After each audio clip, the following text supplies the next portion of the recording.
last 4 seasons, the Boomers have come up to Elk City for district action. Are we ready to go? Because I feel really unorganized right now, Tyler. Sounds like the way you're starting this thing out. It sounds like you. I'm just kidding. No, we are. We're ready to go. I'm excited about seeing what both these boys and these girls teams can do. We talked about it on Monday night. 0-0. Yep. That's our record right now. It's a whole new season. Time to reset. And, if you're the girls who kind of been struggling a little bit lately, time for them to reset. Boys came off a tough, hard-fought loss the other night, and so they're ready. They're ready to kind of switch their minds to say, hey, let's go take care of business tonight. Let's go to Weatherford on Thursday.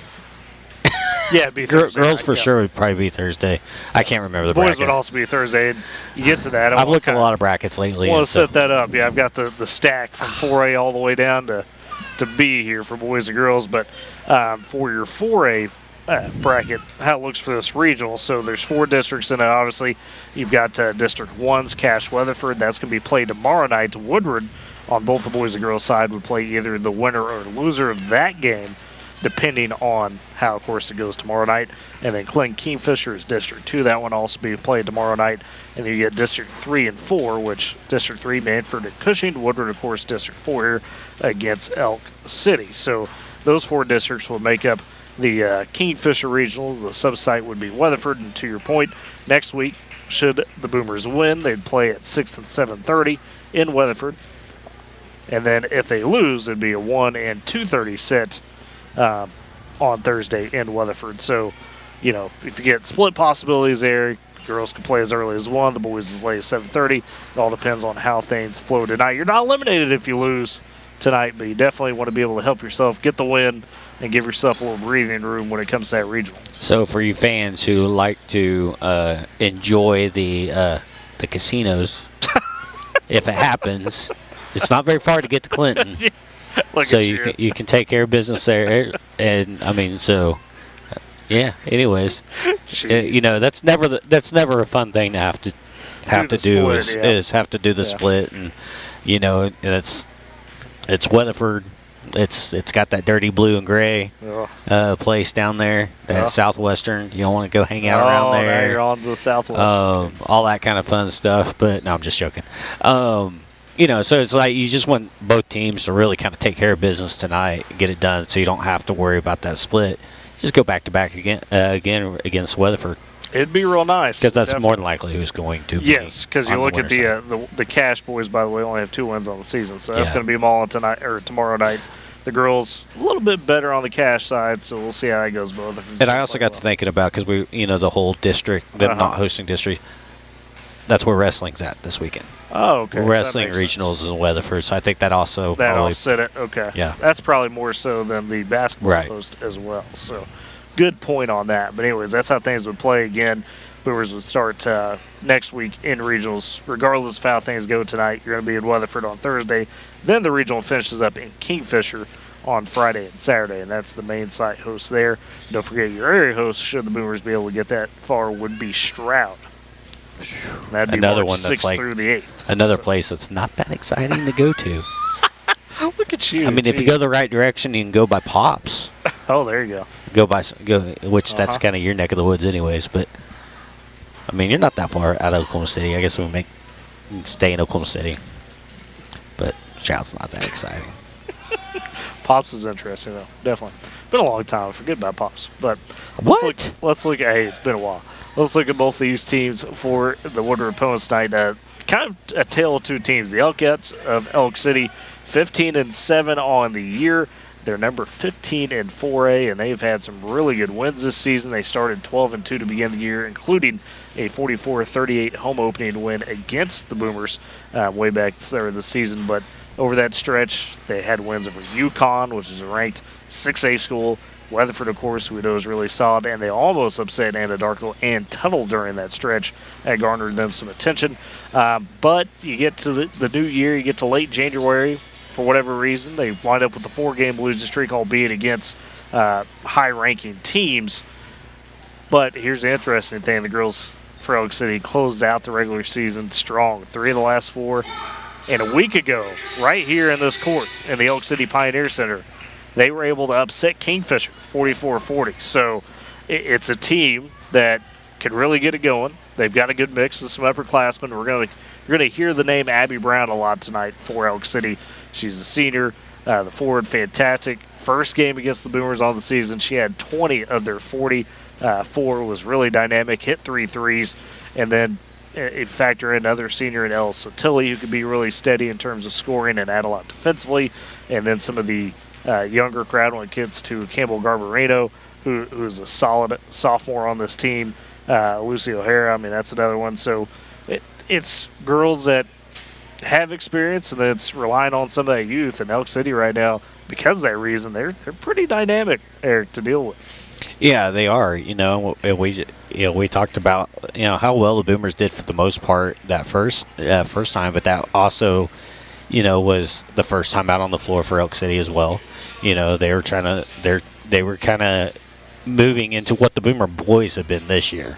Yeah. As kind of that learning how to win phase and all that kind of stuff. They had troubles knocking down some shots, and all that kind of stuff. And then finally in the fourth quarter, they kind of started rolling, started hitting those shots, And so they're a good team. They are a team that, more than likely there's a good chance you're going to see them in the area tournament, just because they are, offensively such a dynamic squad. Absolutely, and they've had some good defense performances to boot with that.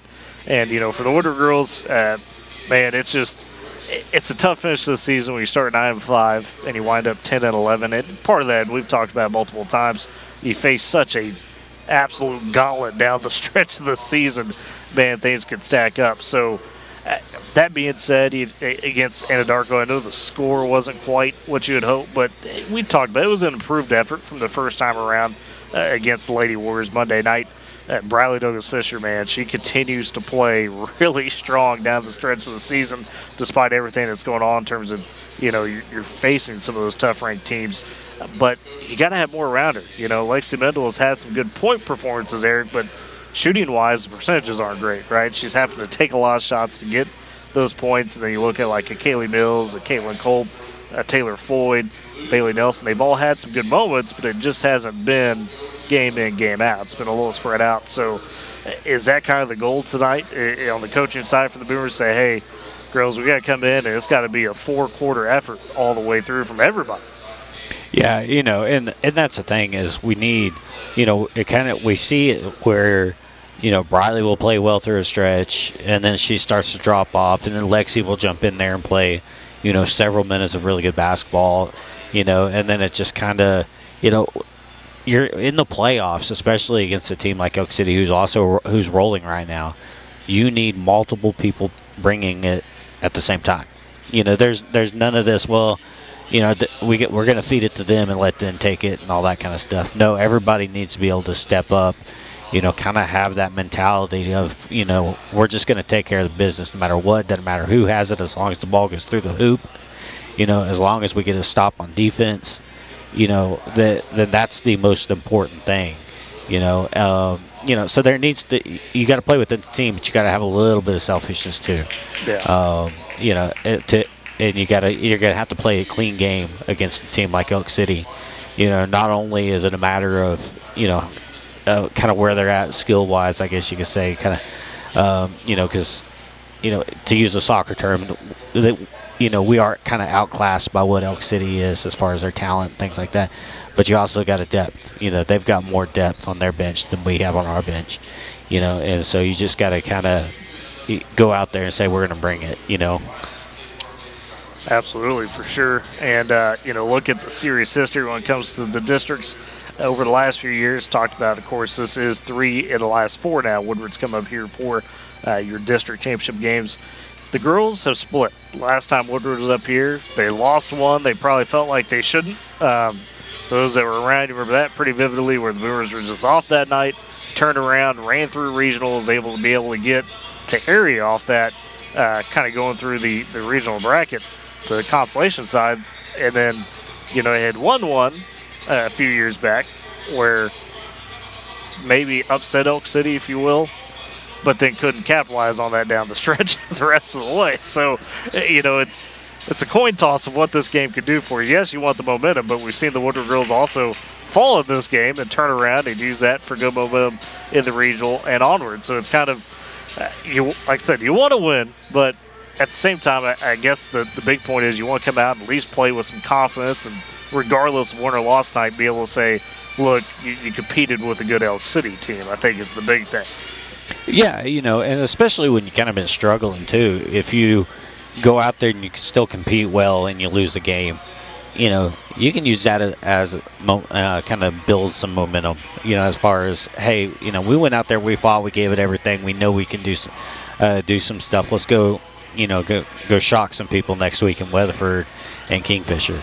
You know what I mean? Let's, take care of business in regionals and, see what happens, because, what we've talked about, the Boomer Woodward basketball has a history of shocking people in the playoffs. Yeah. So it can be done. So go out there and just do it, and expect to do it.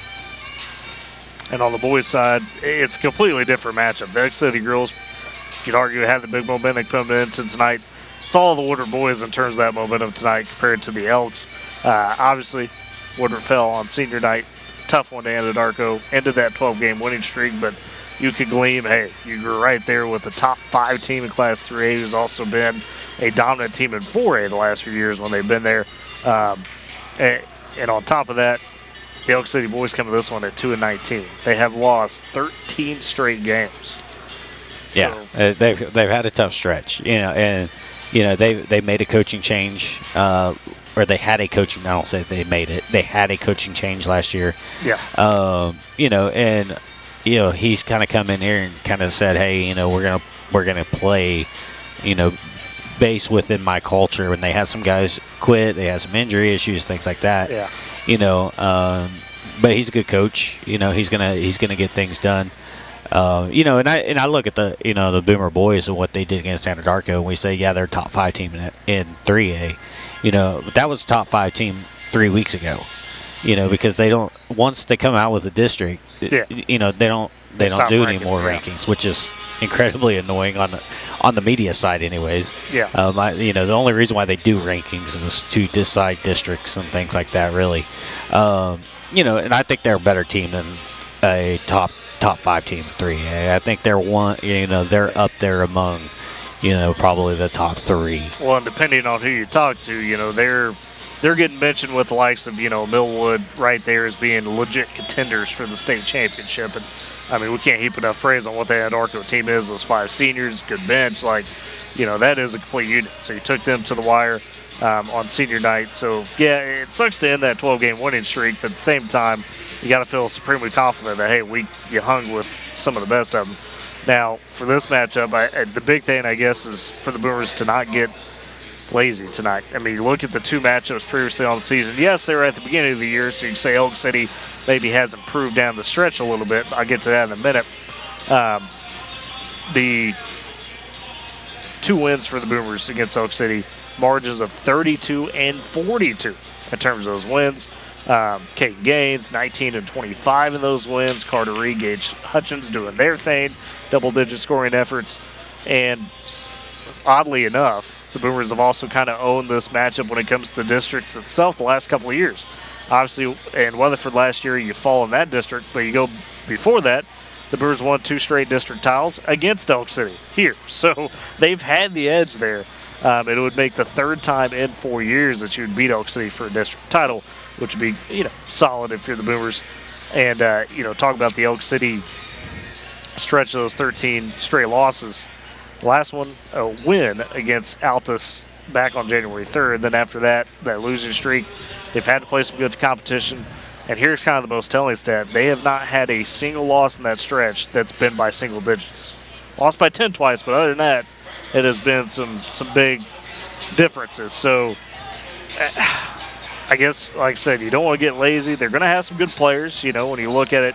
Talk about Abby Brown for the Elk City girls, the Elkettes, and they're a little more senior heavy for these boys. It's really the youth. Graham Eastham is going to be a name you'll hear a little bit tonight for the boys' side. He's a solid-looking freshman, just over 6 foot, has kind of been the guy that Coach Fuller said, hey, I'm going to base my culture off you and your work ethic. Really has said high praise for him throughout the season. So he's going to lead the ship. Then you got Crew Keys, who's a sophomore coming into his own. His older brother is really good for the Elkster in his time. So, he's trying to live up to some, bigger shoes. And then they're upperclassmen, guys that play other sports, good athletes, but maybe aren't quite the best basketball players, but they work hard, right? They try to get in there and support what those young guys can do. So it's best tonight for the Boomers to probably just ignore that record, you think, Eric, and say, we're going to treat you like you're a Weatherford and come out and guns ablaze. Yeah, I think so. Caden, I talked to Caden the other night, and, he talked about how much he loves playing in this gym, something about he's played some summer ball in here.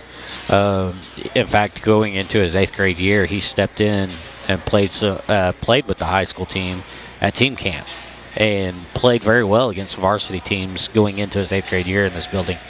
So I know he's excited just because he feels like he's got a lot of confidence in this gym.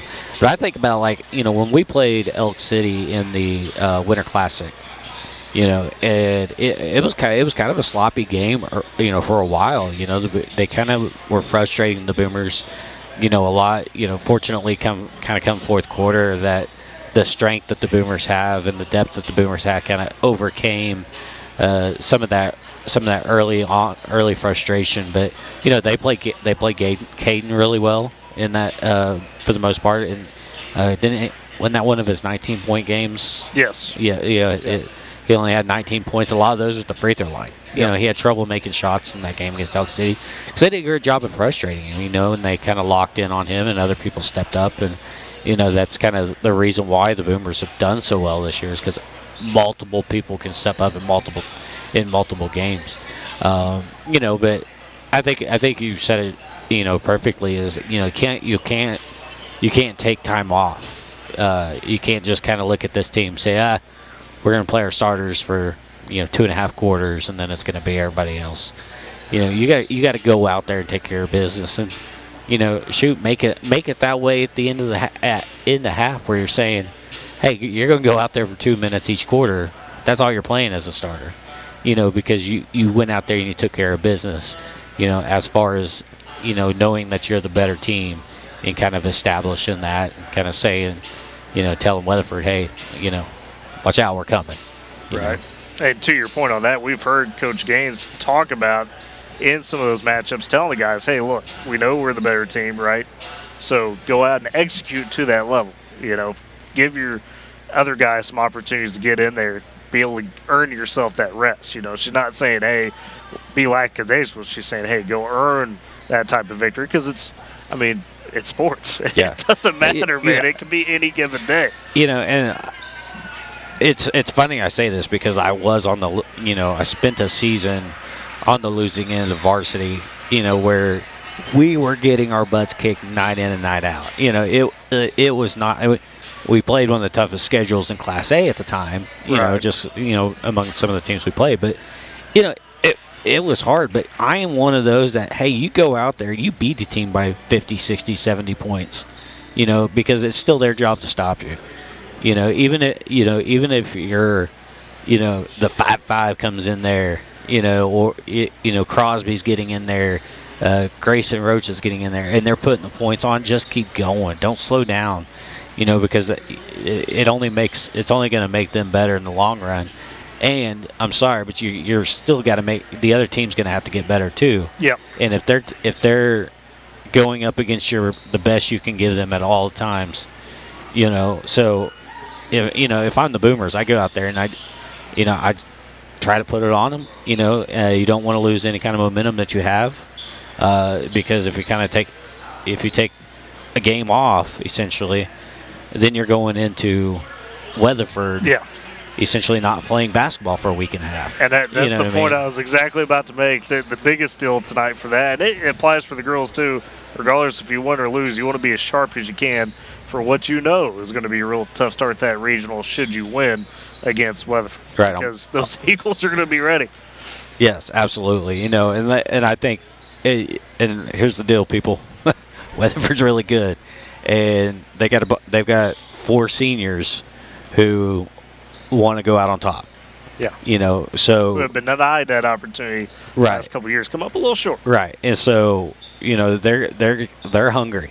and so it's going to be a tougher fight than it was when we played in the second game of the season. Yep. So it's the Boomers got to be on their best. I told Brandy coming in, both teams, but really on the boys' side, I was like, and no injuries. We don't need even a light ankle sprain. We need everybody 100% going into next week and then beyond. And speaking to that a little bit, I was going to get to that point on the girls' side that, what changes about this matchup tonight is that Elk City did not have to deal with Kaylee Mills in the first matchup and what she can bring down low. Kaz Ulrich, despite not being a starter, she's usually the first person off the bench for Elk City and has some really good sides to her and has drawn starts throughout the season given the matchup. So you need somebody down there. And the Boomers didn't have that in the first game. You could tell that's how Elk City was able to kind of pull that one out in the end. So having Kaylee Mills tonight, having a healthy team, something they didn't have last year coming into this, where you had Briley Douglas Fisher trying to come back off an injury and maybe not still being 100% or being out, right? That was tough down the stretch last year. So you come to this one fully loaded, if you will, for the Woodward girls for the first time, in a while, if you will. Well, and that's another thing about the first game is, we knew that Briley was, going to be the type. She's going to go in there. She's going to give it her all. But there were still not. We still didn't know who the main ball handler was going to be. Yep. There were still a lot of question marks in that first game, and like you said, not having Kaylee, I wish I had the numbers because they dominated rebounding wise against us. And even with Kaylee, that's something we've still struggled with. But having her, at least it's going to add a little bit more to the game. Again, hopefully we can kind of force them to take some bad shots and give ourselves a chance to win. Definitely so, and something to keep your eye on tonight as we're talking about the Boomers. Of course, don't want to forget a lot of the area going on in terms of 2A, A, and B. Their regionals going on today, started this afternoon, 1 o'clock across most places there. And do want to, unfortunately, Winoka fell out. I know that's tough, Eric. We watched that earlier. They put up a good effort today, but fell to Boise City and Baco Forgan girls and boys. A lot of our teams, though, you look at like 2A, Fairview, Hooker, they're going for a spot in area tonight. They're playing in the winter side of it. Sealing girls, obviously, going to try and continue their march. Leedy on both sides. Going to try to keep rolling. Hammond's very talented. Got so many great teams still alive and still vying for a trip to the big house in 2A, A, and B. Yeah, I know. I'm really bummed that. Oh yeah, here we got some good music going on. Not like us. I'm kind of bummed that we're not hosting area this year, just because there's always good teams, but there's some teams that that are going to be playing for, and more than likely be playing for gold ball come the end of the year, that would have gone the Woodward route as far as getting through area. So if you're somewhere, if you're somewhere close to one of these games, this weekend, especially tomorrow because the Boomers aren't playing, go watch them. Go watch some of these small school basketball. It's a lot of fun. That it is for sure. A lot of talent out there. So we'll highlight that as we go through, the Woodward side of things. Probably try to catch up with some of the scores on those big games tonight, because, like I said, a lot of teams have a chance to clinch their way into area tonight and set themselves up with the regional championship game come Monday. That pushed back due to that weather. So that was interesting as well. But with that, we got about 5 minutes or so before we get to our national anthem opening lineups and tip-off. So we'll step aside for a break, come back and get you those final keys to the game as the Woodward Boomers get ready to take on the Elk City Elkettes for a district title. You're listening to Boomer Basketball on Z92 and Boomer TV. At Bank of Western Oklahoma, we've been a cornerstone of the community since 1908. Being locally owned and operated, we understand the values and the culture that define Western Oklahoma. From supporting local farmers to helping small businesses thrive, we take pride in offering personalized banking solutions that reflect our deep understanding of Western Oklahoma. Discover the difference of a bank that's been by your side for generations. Bank of Western Oklahoma, member FDIC, an equal housing lender. And back at the Elk City Pioneer Event Center As both teams getting warmed up, ready to go. Boomers, the Elkettes, going to clash here in just a few minutes. So, Eric, as we ran through everything, with this matchup, the players to watch, what is some of those final biggest keys in your mind tonight? I went back and looked at the rebounding, like you kind of pointed that out. Wound up being a lot closer than what it actually was in the final minutes, just because you were able to catch up a little bit on that rebounding. Well, what was the offensive rebounds? Because that was, if I remember right, that is where Elk City dominated. Half their boards came from the offensive side of the ball, where the Boomers, most of theirs was primarily defense. Yeah. And honestly, like as a coach, I've always said, this is not just coaching. This is just kind of being around college athletics, being around teams and things like that. Is you always stress offensive rebounds and turnovers. And that is one thing that the Boomers really struggled with, allowing offensive rebounds and turning the ball over in that first meeting here. Elk City's going to be quick and athletic on their press, and they're going to cause a lot of problems for the Boomers. I think going into this game, those are the two of the biggest keys. Is you got to clean that stuff up. Those are things we've seen kind of the Boomers struggle with throughout the year. Some games have been better than others. Liberal's one of those offensive rebounds. They really tore us up. But also whenever it gets in a half-court set, you get your rotations. Got to be there quick. Elk City does a great job of moving the ball around, looking for the open shot. They like to shoot from outside. That's what whenever we were playing with them. Once they started getting that outside shot to fall. That's when they extended the lead out and ultimately, finished off the game. So the Boomers, got to be quick on the rotations and their closeouts to not allow them to get wide open shots. To defend that three-point line offensively, how can the Boomers get in a better groove? They've been up and down. How can you find that rhythm tonight on the offensive end? Honestly, I think both Lexi and Briley right off the bat need to be attacking the basket. Attacking the basket, penetrate, kick, move the ball around. We've seen them when they've been patient. Whether it was attacking and penetrating, kick, whether it was kind of setting up the opportunity by moving the ball around. Getting it down to Kaylee where she kicks it out because she's drawing the double team.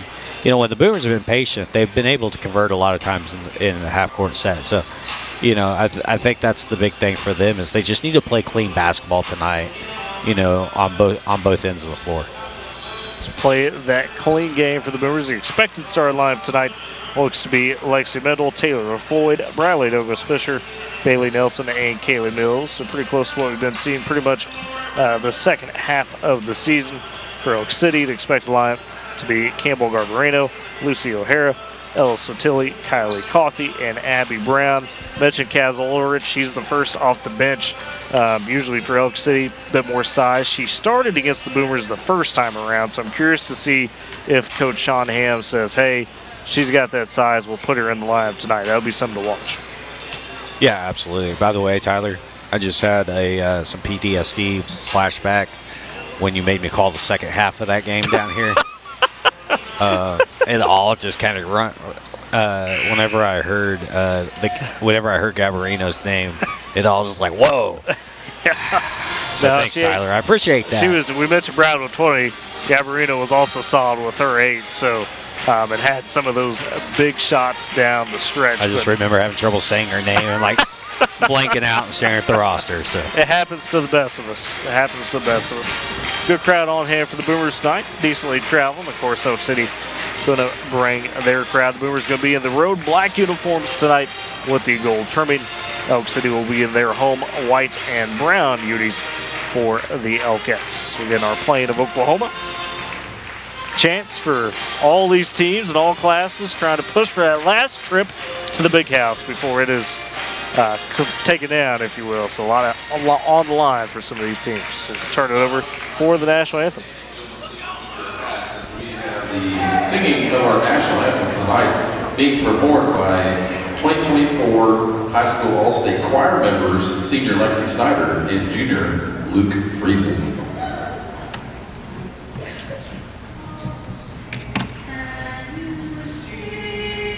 By the dawn's early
introduce our starting lineups. First, we'll be visiting Woodward Boomers. The 5'10" junior, wearing the mile, Lexi Mitchell. Sophomore, 13, Wood. Number 21, senior, Riley Dennis Fisher. The 5'10" sophomore, 23, Haley Nelson. And number 24, the 5'10" sophomore, Haley Mills. The coach of Jason Morris, the Jason Mills,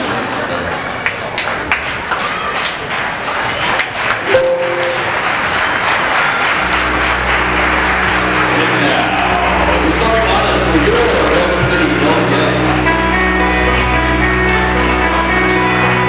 Wearing number 5, a sophomore, Campbell Gabarino.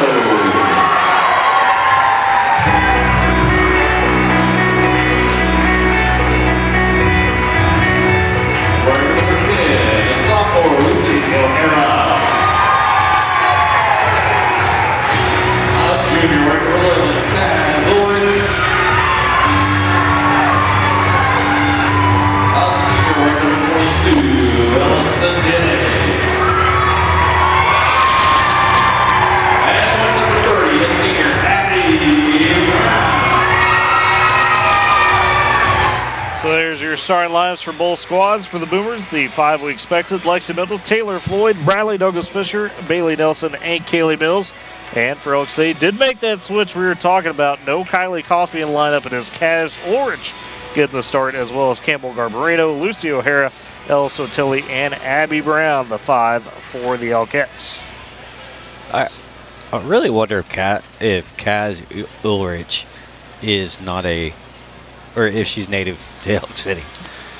You know what I'm saying? Because that's just a very not common name around here. What are you looking for? Don't right worry. Here, right here. I got my phone you. pen. Yeah, you got it. Anyways, but yeah, no. You know what I'm saying? Like, yeah. And she's got I mean, some size where you think, hey, maybe there's some heritage there for sure. Right. No question about it. So it is Ulrich facing off against Douglas Fisher. The Boomers going right to left in front of us. Elk City going left to right. We are up top behind the scores table. As ball in the air, minutes on the clock. Tip hit by Ulrich, but controlled by the Boomers. As it goes over to Lexi Mendel on the right side. She got a top key, loses the handle momentarily. Now under some pressure, double team out of it. She'll drive, kick it down to Mills, and up and in from the left side. The Boomers on the first possession. Strike first. They lead 2-0, 7:40 first quarter. As it's Elk City on their first try. Brown showing the handles, driving the right side, fires a wild pass. It gets there, though, on the backside, up and in for Garbarino. So each team scoring on their first chances. Tied at 2, just 30 seconds into the ball game. As it's Mendel, top the key for the Boomers. Elk City playing a zone, and then a pass too strong. Went to the left wing to Floyd. She tried to zip it down to Douglas Fisher, and it sails out of bounds into the cheerleaders. I'm racking my brain. The official on the other side played football at Northwestern. He was quarterback. Oh, there you go. Got your Rangers, so you're not going to speak ill of him tonight. He's from Chisholm originally. I need to try to remember what his name is. It's killing me. Elk City the other way on their second possession. Boomers trying to pressure Brown. She's around the half-court line. Swing it left side. Garbarino trying to drive. Kick it back out to O'Hara. Swing it on the right side to Sotilli. Out to Ulrich. On the wing, Brown drive a kick to Sotilli for 3 right side. That rolls in for Ella Sotilli. I should have known Godwin would have picked us up. Kyle Yeck is his name. There you go. Thank you, Coach Godwin. Coach Godwin worked the camera tonight. Appreciate him on the Boomer TV side. As Boomers on their possession, trailing 5-2, 6:30 first quarter, working around Floyd, trying to dump it into Douglas Fisher. And they'll say last touch by Douglas Fisher as Ulrich was fronting her, denying the entry. So 2 turnovers there for the Boomers. As the Elkettes will get it back. Boomers, a little bit of pressure. Floyd just kind of up top. Cross-court pass gets across the timeline to Brown. She'll drive. Her pass stolen away by Mendel. She's trying to bounce it down to Garbarino. Mendel reading that one. As she'll push back, top of the key, left wing to Floyd. Has a jump up to grab it. Does collect, feeds it back over to middle, right side on the wing. In the paint, Douglas Fisher kicks out Floyd, pumps, drive baseline, pulls up for the jumper. Just a bit too strong, open look.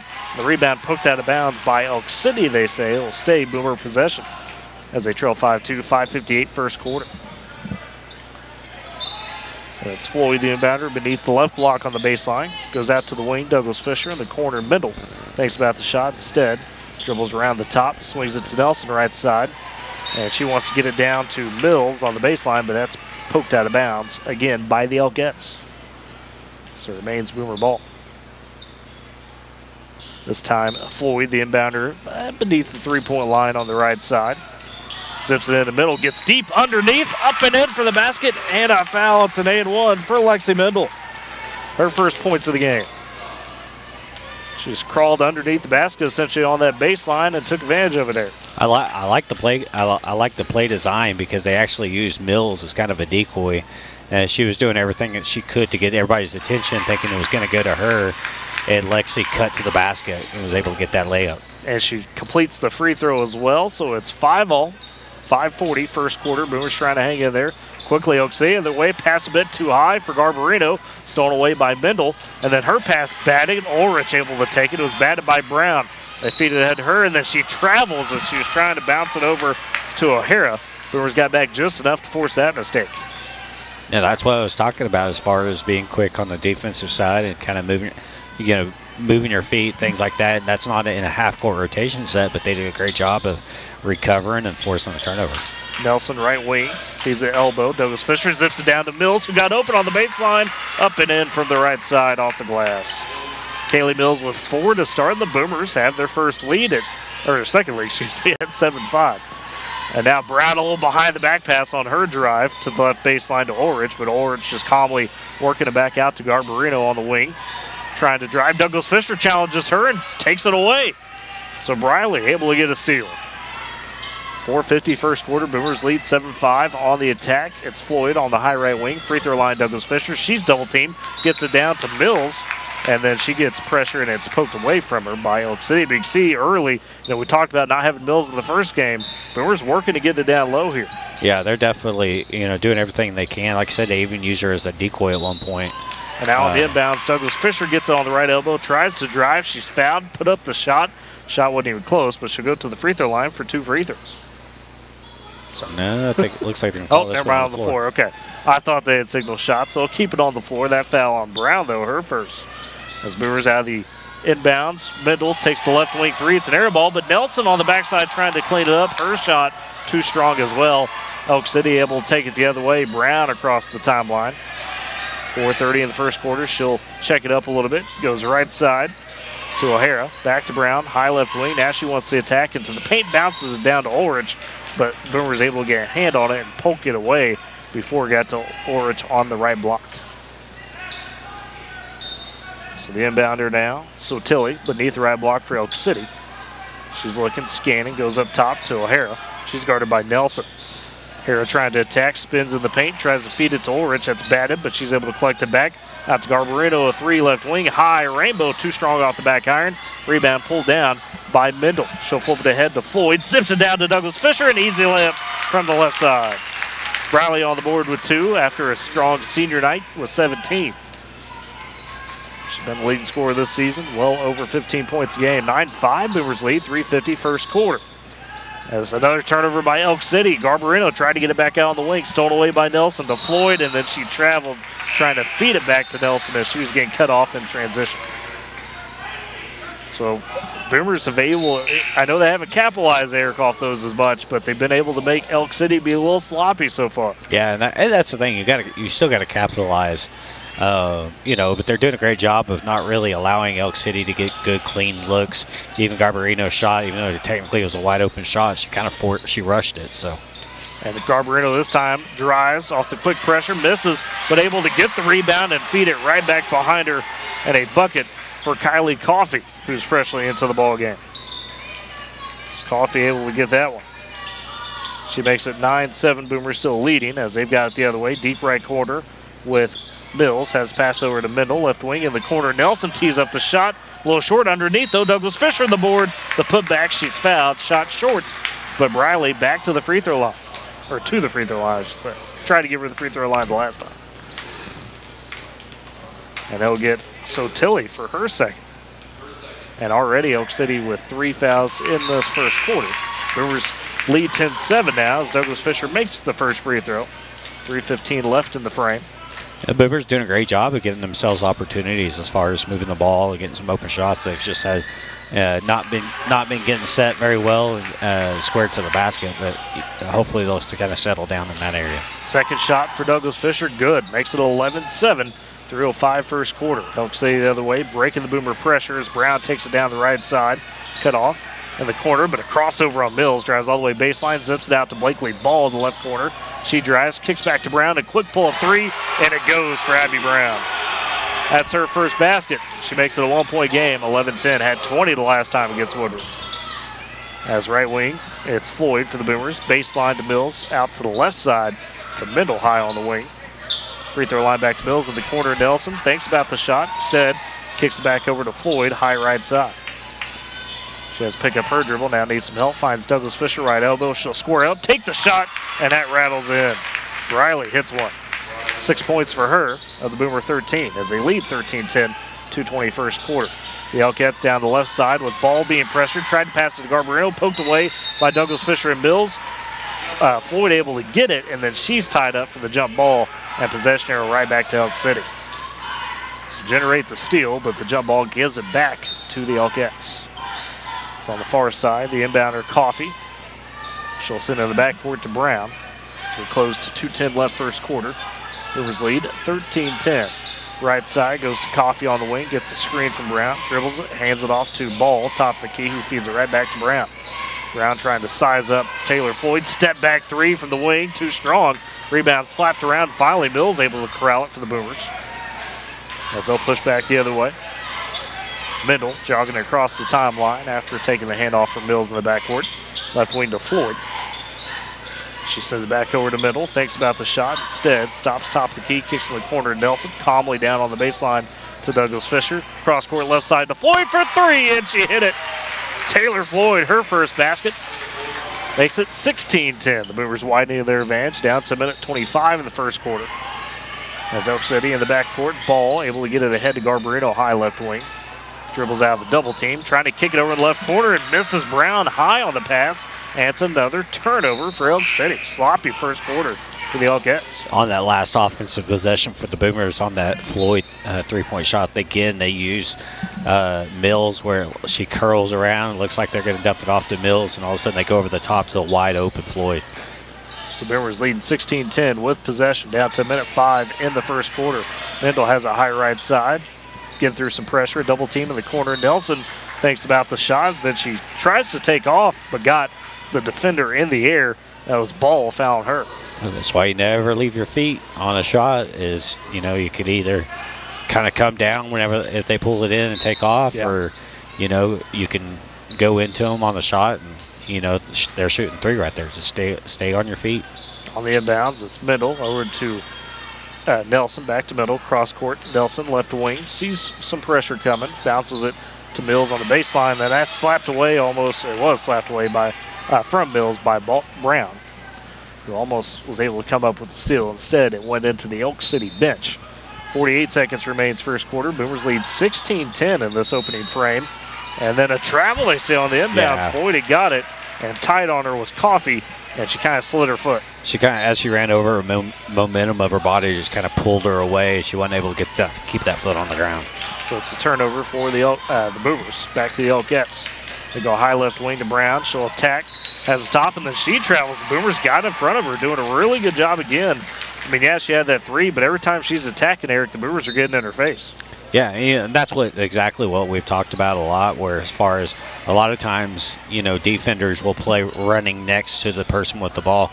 The Boomers doing a good job, especially to help defenses sliding over and cutting people off. Kick in the right corner to Floyd from Nelson on the Boomers side. Baseline, right side, it's Mills. Out top to Mendel, has to swing it over to Floyd, almost stolen away with 15 seconds left in the quarter. Now Floyd working out of the double team, goes top the key to Mendel with 10 seconds. She's guarded tightly by O'Hara. Right side to Floyd, double team down to Douglas Fisher with 5, gets up and in for the layup. Good right side, good ball movement by the Boomers. Douglas Fisher with 8, and that is how we end the first quarter. Woodward on the road right now with the 18-10 lead over the Elkettes after 1. We'll step aside for a break. Come back with the second quarter. You're listening to Boomer Basketball on Z92 and Boomer TV. You tackle an endless to-do list every day. It may seem like a thankless job, but you know better. It's the little things that matter most. That's why you'll appreciate the enduring value of the Michelin Defender tire. Designed for doers like you, Michelin's longest-lasting tire keeps you on the go longer, so you have one less thing to worry about on your next road trip. Stop in today for miles of uncompromised safety and performance. Visit your local Michelin dealer, High Plains Tire, at 2220 Main in Woodward. Tired of complicated Wi-Fi management?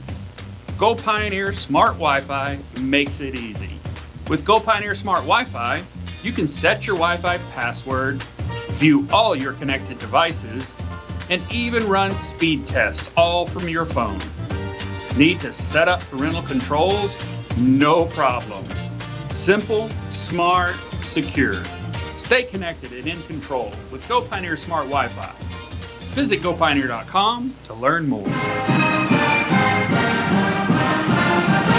Back at the Pioneer Center in Elk City as the Boomers lead the Elkettes 18-10 after the first quarter. Riley Douglas Fisher, no surprise, a strong first quarter with 8 for the Boomers. They'll begin with the ball to start the second quarter.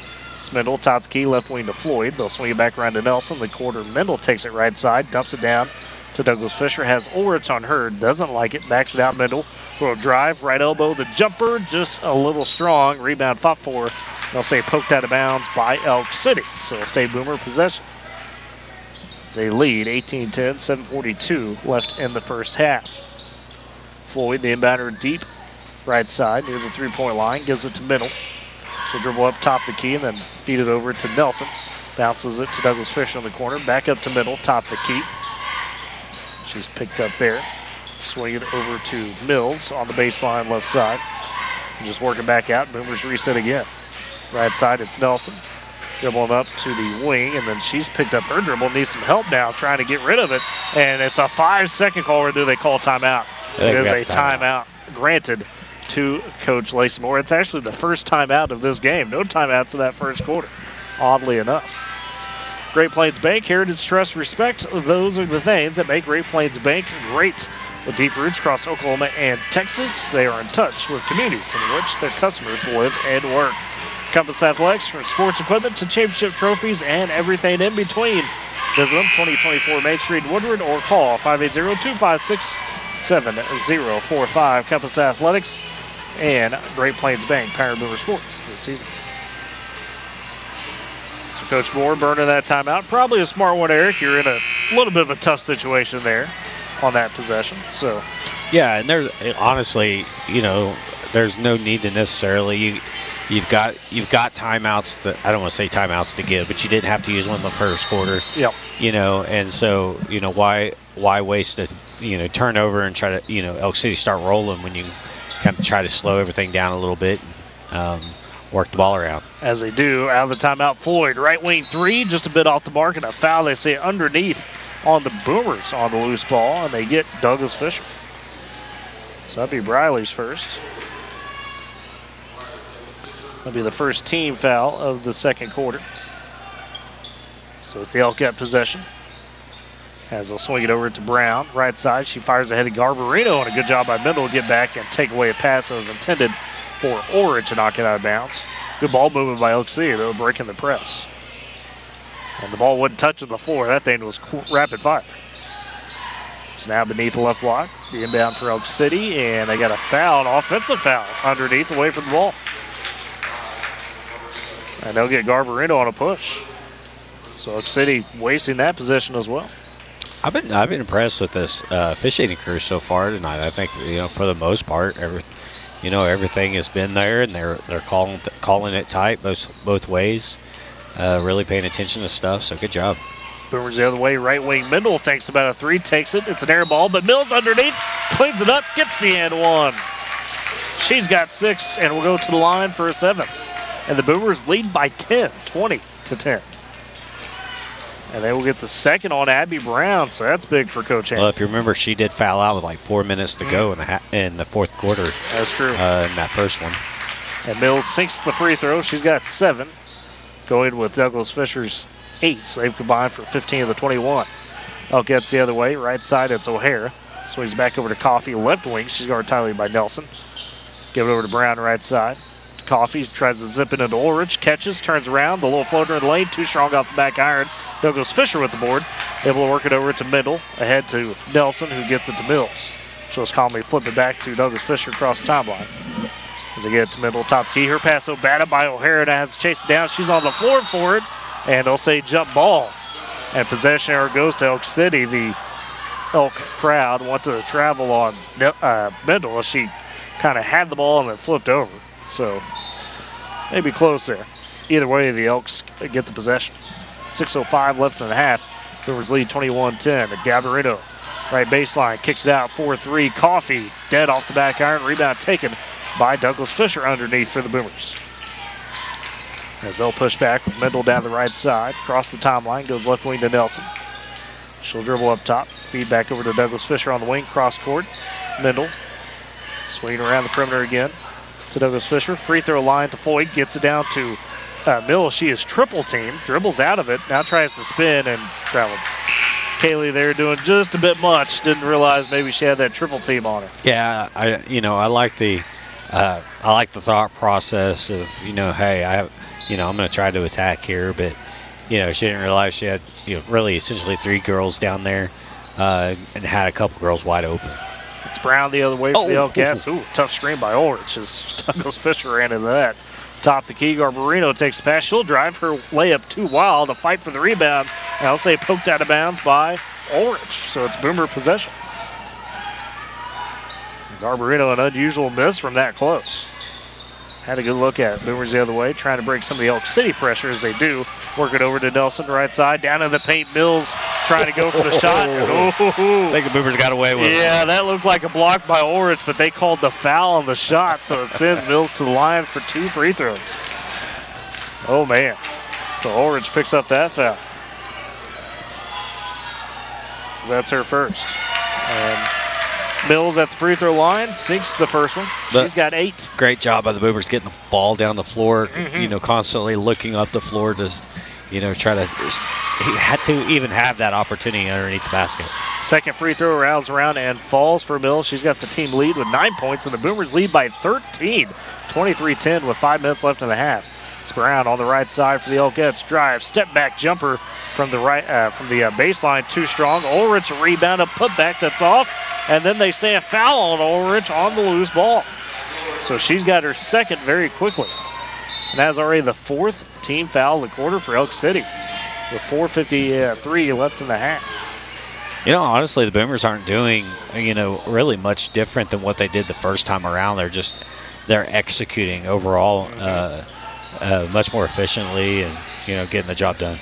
Floyd getting it to Mendel in the backcourt, trying to break out of that press. Does. Flips it ahead to Floyd on the left wing. She's quickly double teamed. Now getting poked at. Needs some help. In some trouble. A jump ball. Possession arrow keeps it with the Boomers.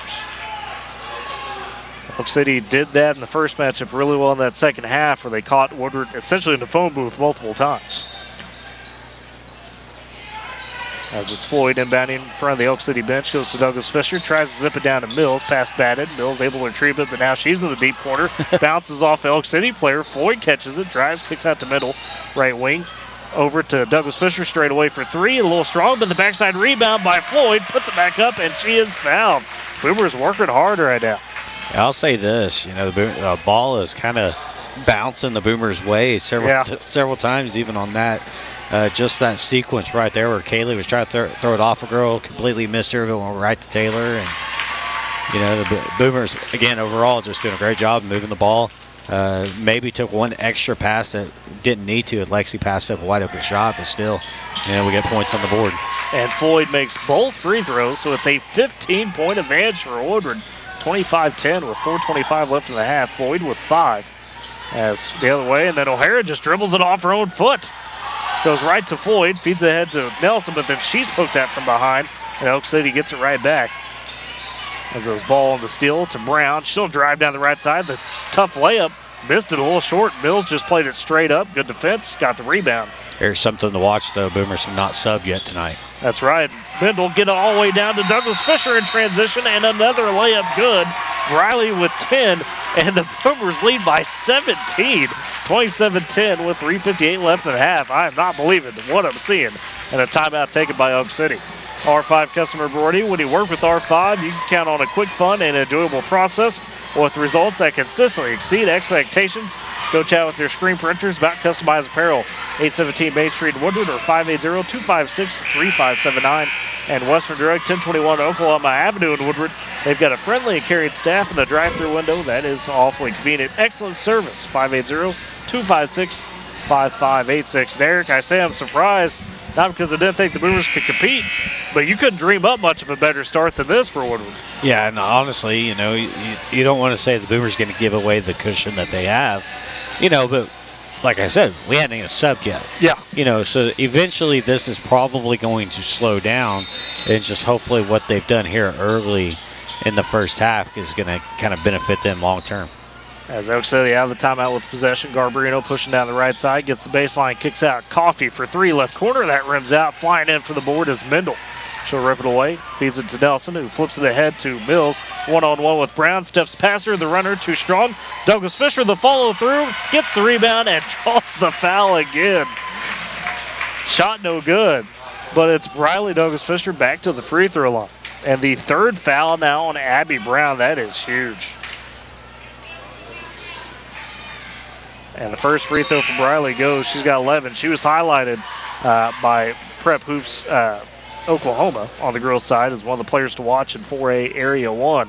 And living up to that so far. Second free throw, too strong, but gets her own rebound. Possession extended. Top the key to Mendel. Boomers lead 28-10. 3:35 left in the half. They'll work it down to Nelson. Her shot from the block, too strong. Some contact there, but Elk City able to get it. Now a foul on Floyd the other way as she's trying to guard O'Hare and run up and bumped her. It's only the second, though, in the quarter on Woodward.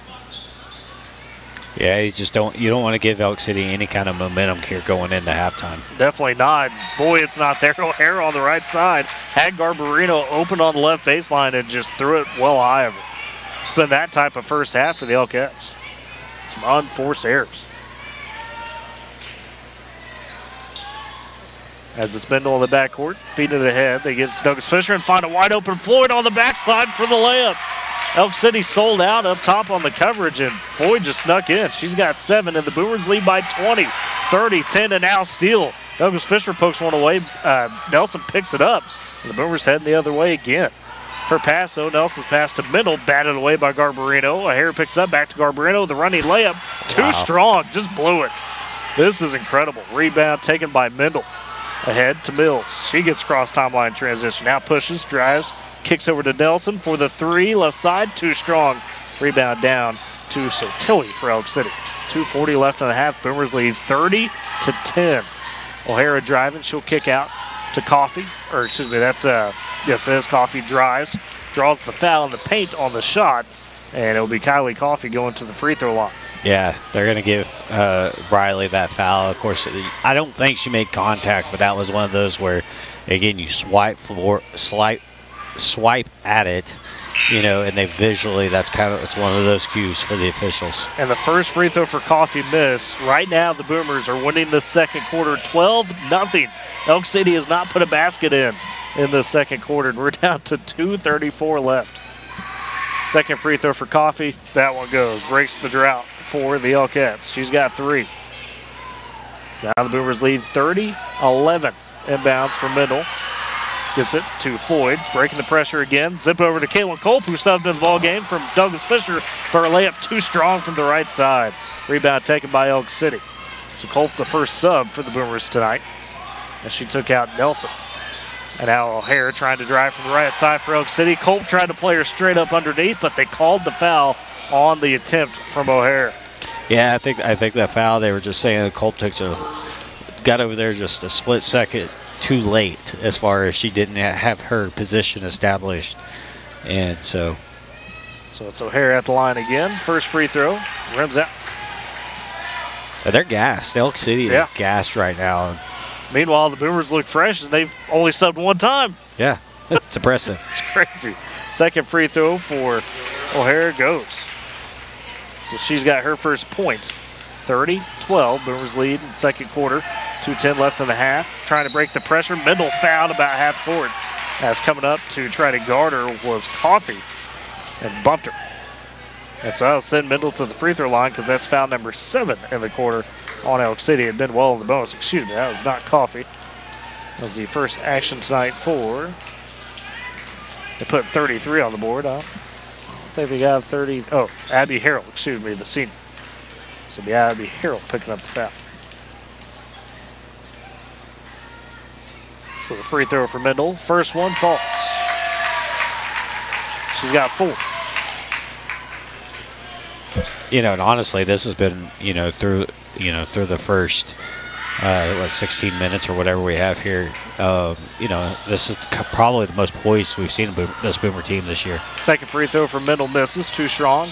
Elk City the other way. Top the key, it's O'Hara. She'll go right side to Coffee. Back up top to O'Hara, trying to attack. No, Abby Brown in the game for Elk City, but O'Hara finds the floater in the middle of the lane. She's got her first field goal. She's got 3 points. 31-14, Boomers still lead. The other way, Mendel breaks the press to Floyd. Left wing, top the key, Douglas Fisher. Now she's pressed by O'Hara, turns, drives at the paint.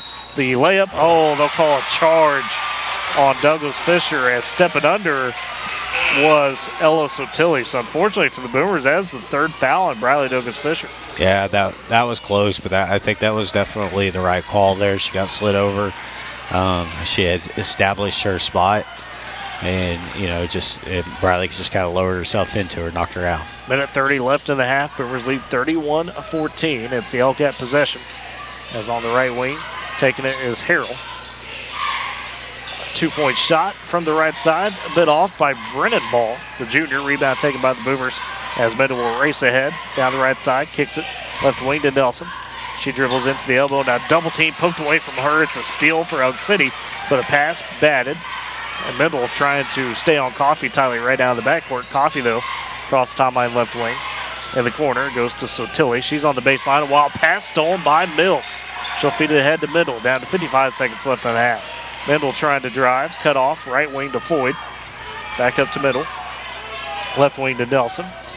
She's looking to pass it on, dribbles it back over, catches Floyd in the corner all by herself. Thought about the three, did not take it. Actually, work that clock. I think that was probably a good job by Taylor there. There's no need to force anything right now. Get the last shot going into the half, and hopefully carry all the momentum. 30 seconds left in the half. Boomers lead 31-14. Holding right now, it looks like, for the final shot as Mills has it at the Elk City logo with 20 seconds. Goes left wing to Mendel, who's got it top of the key, resets. Left side to Nelson, 15 seconds. She's on the dribble. This is where having Briley off the floor right now, because this is kind of her spot. Nelson's pass was batted, intended for Floyd. Mills gets it with 4. She's top the key. He's going to have to heave one up over to Nelson. Just puts up at the buzzer, and it's off the mark. And that's how we end the first half. The Boomers take a 31-14 lead into the locker room. We'll step aside for break, come back with your halftime stats. You're listening to Boomer Basketball on Z92 and Boomer TV. This back-to-school season, give your home the connection it deserves with Go Pioneer Fiber Internet. Experience the power of Wi-Fi 6 technology for smoother streaming, gaming, and learning. And with the Go Pioneer Smart Wi-Fi app, managing your home network is a breeze. Choose from multiple plans with symmetrical speeds for lightning-fast uploads and downloads.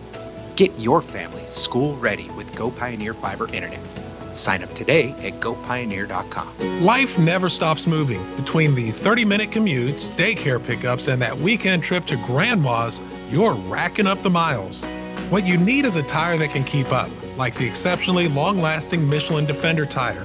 With an 80,000-mile warranty and the safety you expect, you can lose track of the miles and focus on what really matters, the memories made along the way.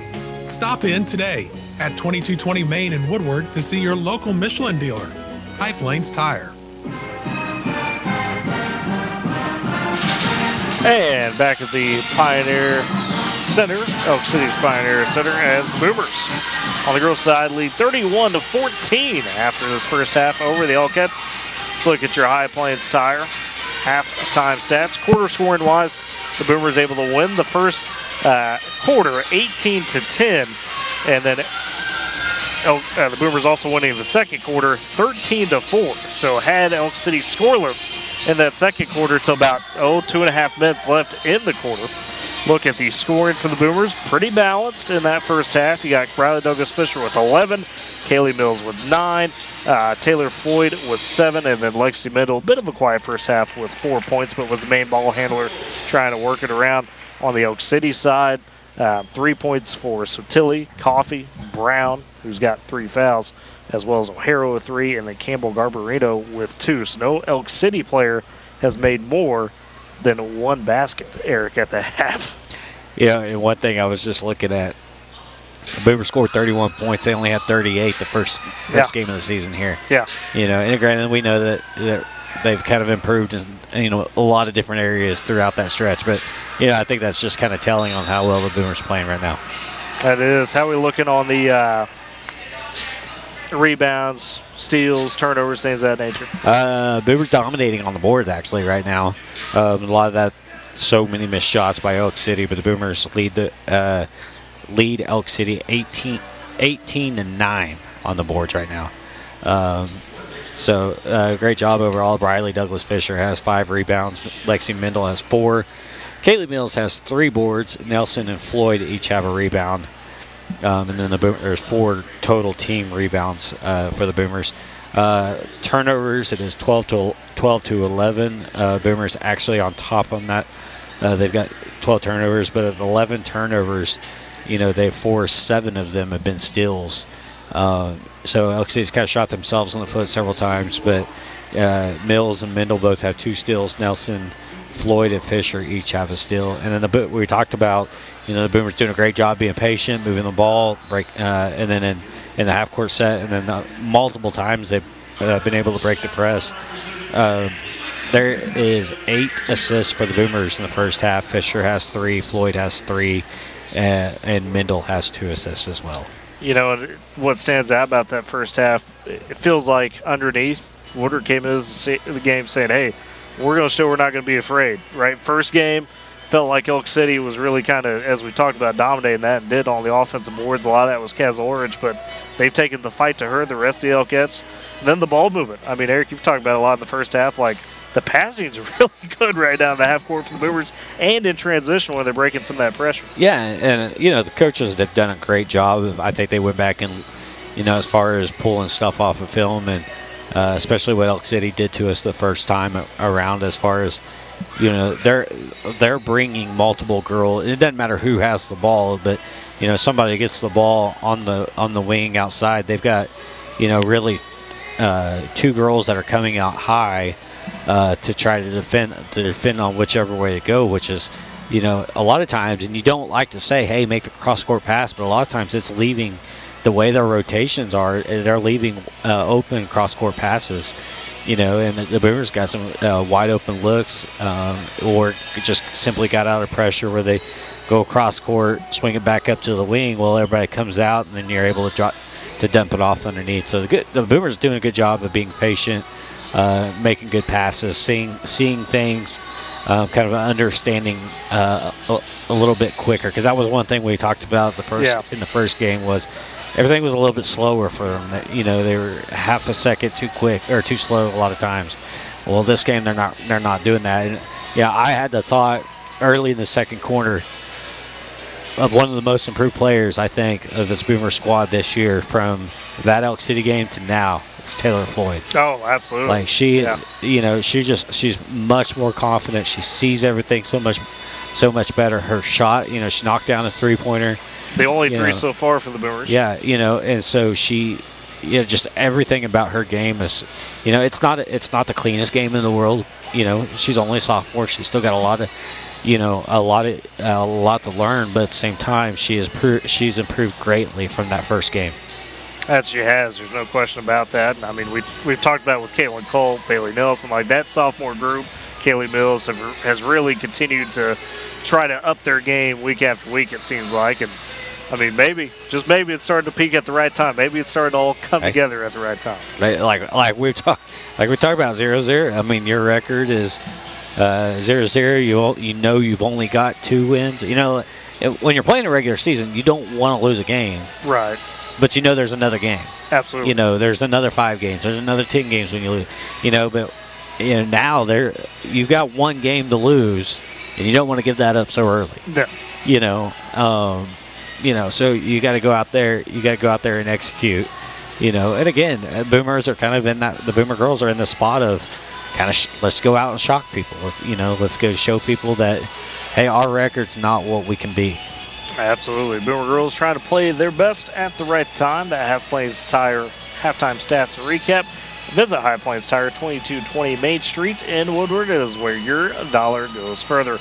Also, Pioneer. Unleash tomorrow's potential with Pioneer Fiber and get speed and reliability. Service stream. Stay connected with Pioneer Fiber. And power your scoreboard all season. Just Well Chevrolet and Shattuck is where honesty is not just a word, it's how they drive every deal. Visit justwellchevrolet.com or call them 580-938-2122. Boomers lead 31-14 at the half. We'll step aside for a break, come back with some of the keys to the second half, and maybe take a look around the area of what's going on. You're listening to Boomer Basketball on Z92 and Boomer TV. At Bank of Western Oklahoma, we know what it takes to keep your farm running smoothly. Our experienced lenders understand agriculture and offer competitive loans for real estate, livestock, equipment, and more. We are locally owned and invested in our communities, making decisions that benefit you quickly. Bank of Western Oklahoma, the bank that works as hard as you do. Member FDIC, an equal housing lender.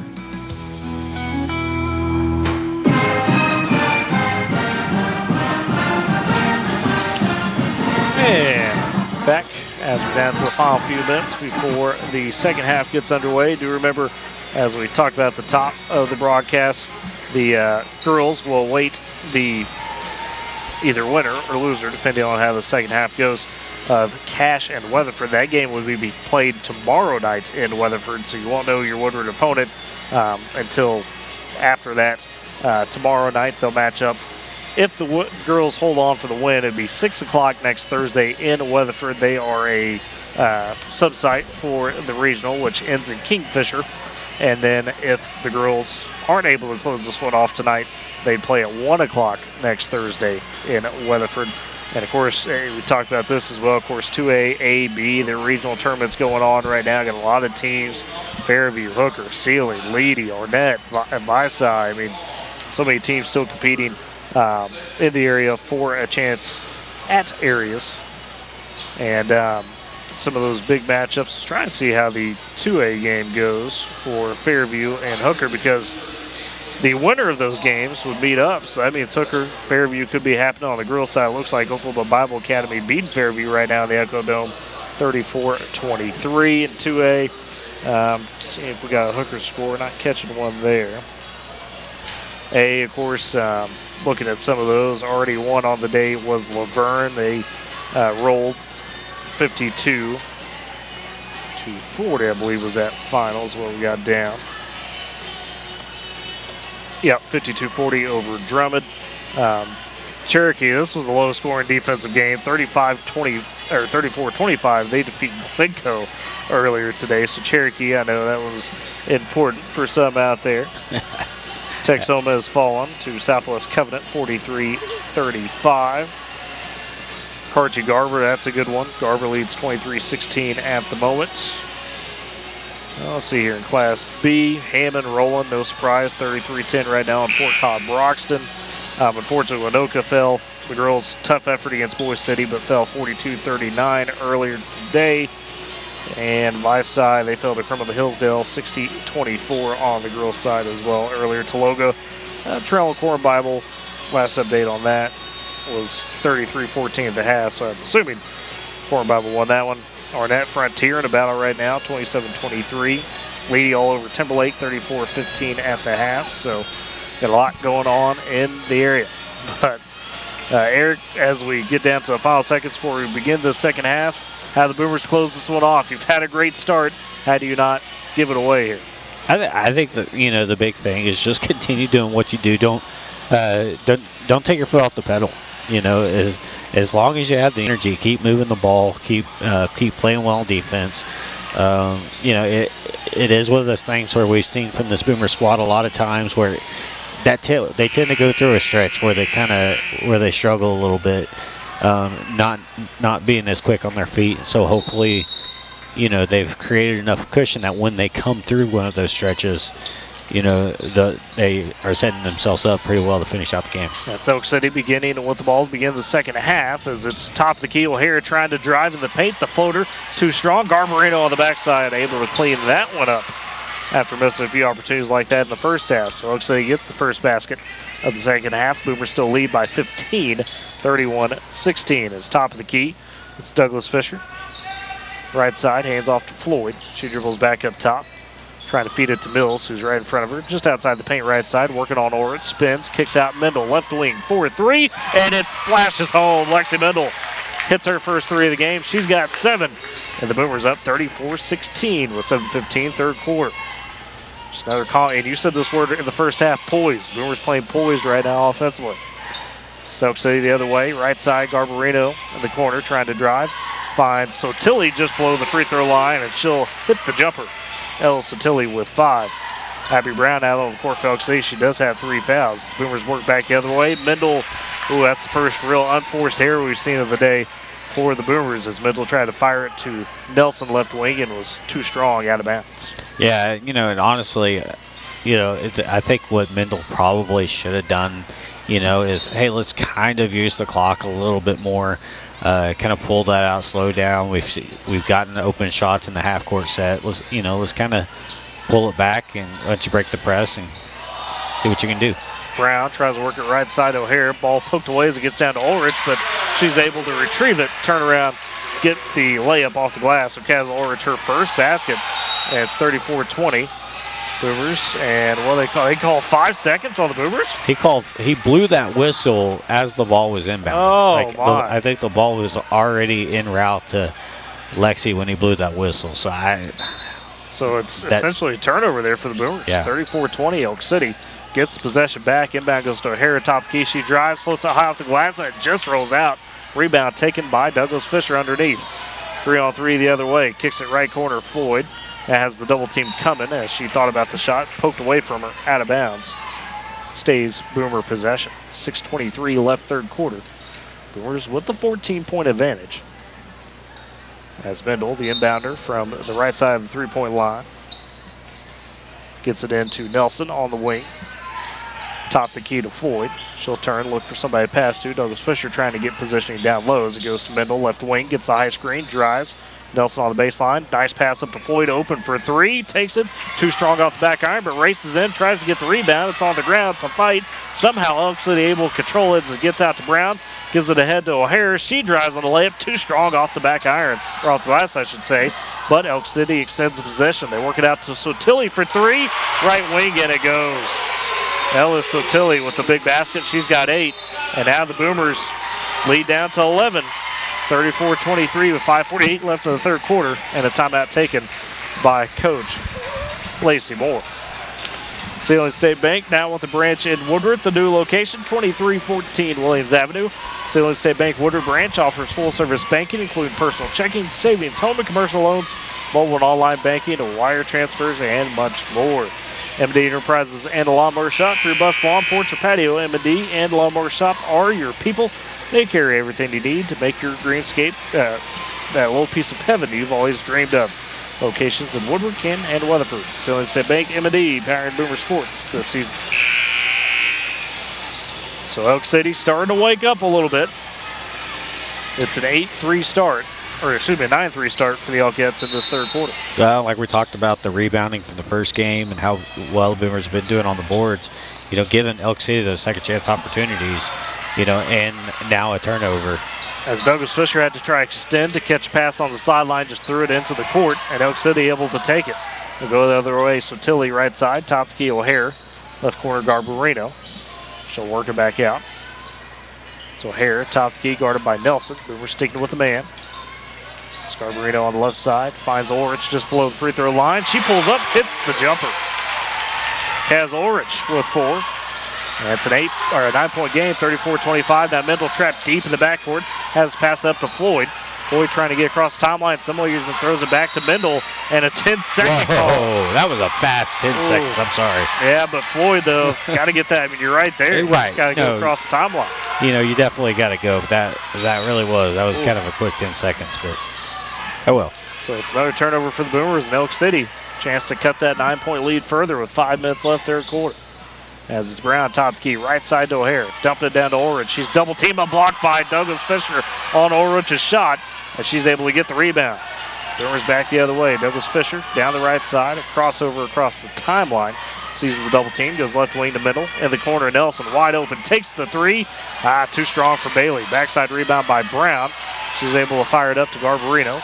Dribbles down the right side. Attacking into the paint. Flies through a couple defenders and gets the layup to fall. And you can hear the Elk City crowd starting to rally now. 34-27. Boomers still lead. 4:25 left third quarter. Now Floyd in a double team right in front of the scores table. Jump ball. Possession arrow keeps it with the Boomers. But Floyd just trapped up a little bit there. Well, and that's, you know, all game long, whenever the Boomers are in their press break, they'll have somebody at half court in the circle, and they, you know, is to kind of dump it off to, and that's the second time down where they've had nobody in the middle of the floor to get the ball to them. So inbounds goes to Mendel. She's behind the timeline, now races ahead, gets across, and Ulrich with the swat as Mendel gets down to the left block for the layup. Fed ahead, Brown attacking through. Mills able to stick the layup. Just kind of put the hip out there and got the stick. Snap basket for Brown. She's got 5. 34-29, 5-point game. Boomers get it down to Douglas Fisher on the baseline.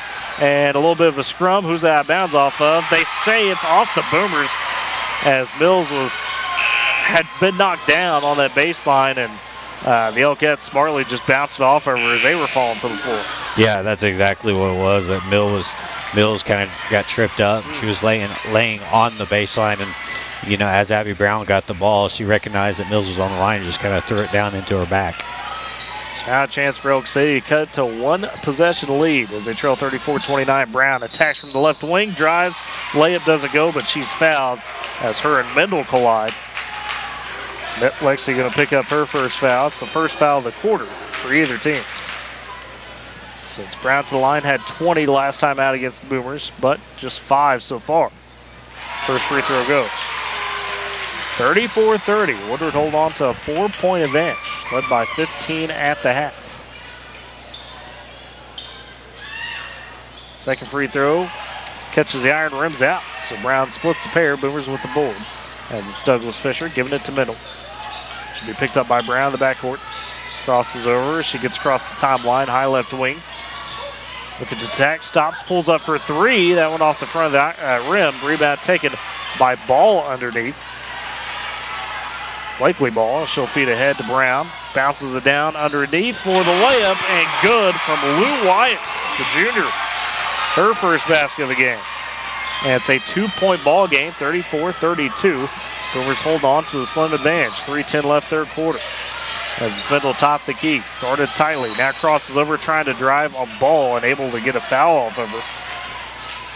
Mendel flashing her handles a bit, able to draw that one. And that's Ball's third. It's an 18-3 third quarter for Elk City right now. As the Boomers on the possession still. Douglas Fisher left wing, right side to Floyd. Top the key to Mendel. 3 minutes even left third quarter. Back over to Floyd. Sees that double team coming. Dumps it in to Douglas Fisher. Is able to turn. Get the easy layup. Good pass there. Yeah, great pass by Taylor. She put that in a spot that only Briley could go get. So 13 for Douglas Fisher. Elk City the other way. Quick 3. Top the key. Pops out. Good look for Coffee, but didn't go. Rebound taken by the Boomers. Nelson harassed near the timeline. Has to flip it behind to Mendel. Boomers got to go, though.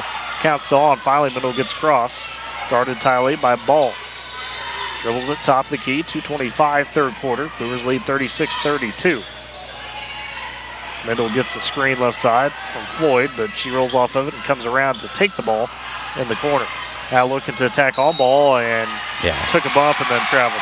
Yeah, she kind of got hung up. Really had nowhere to go with it. And she wasn't able to maintain control enough to not travel with the ball. So back to the Elkettes. Brown again drives top of the key, passes down to White, left block, and she's fouled, they say, as she was trying to corral that pass a bit. They'll get Mendel for her second. So second of the quarter for the Boomers. And unfortunately, all that poise we've been talking about has completely kind of gone out the window for the Boomers this third quarter. So now can you fight through? And there's an offensive foul on Elk City away from the ball on the inbound. And they'll get that on Lou Wyatt, her first. As it's Floyd on the inbound and the backcourt to Mendel. Goes to near the middle of court. Douglas Fisher dumps it to Nelson. 2-on-1 the other way. Nelson just going to take it herself. Draws the and one. It's a bucket for Bailey Nelson. Tough finish for Bailey. Her first basket of the game. And that's what I was talking about as far as the press break. You know, the times that Boomers have struggled getting the ball down. There's not been anybody in the middle of the floor to take that little dump pass. And, you know, right there it was again. They were able to kick it back out for an opportunity to draw the and one. Nelson at the line, dips, shoots the free throw, and nothing but net. Bailey with three. The Boomers push their lead back to 7, 39-32. Minute 50 left in the third quarter, trying to weather the storm right now. There's the Elkettes here. A pass, batted away, stolen by Mendel, but then poked from behind. O'Hara gets it back, feeds in the corner. As this Coffee on the handle, goes cross court left side to Blakely Ball. She's trying to drive. Double team, kicked out, top the key. Garbarino gets by everybody. Her layup, though, too strong. Ulrich trying to clean it up. Oh, and they say fouled.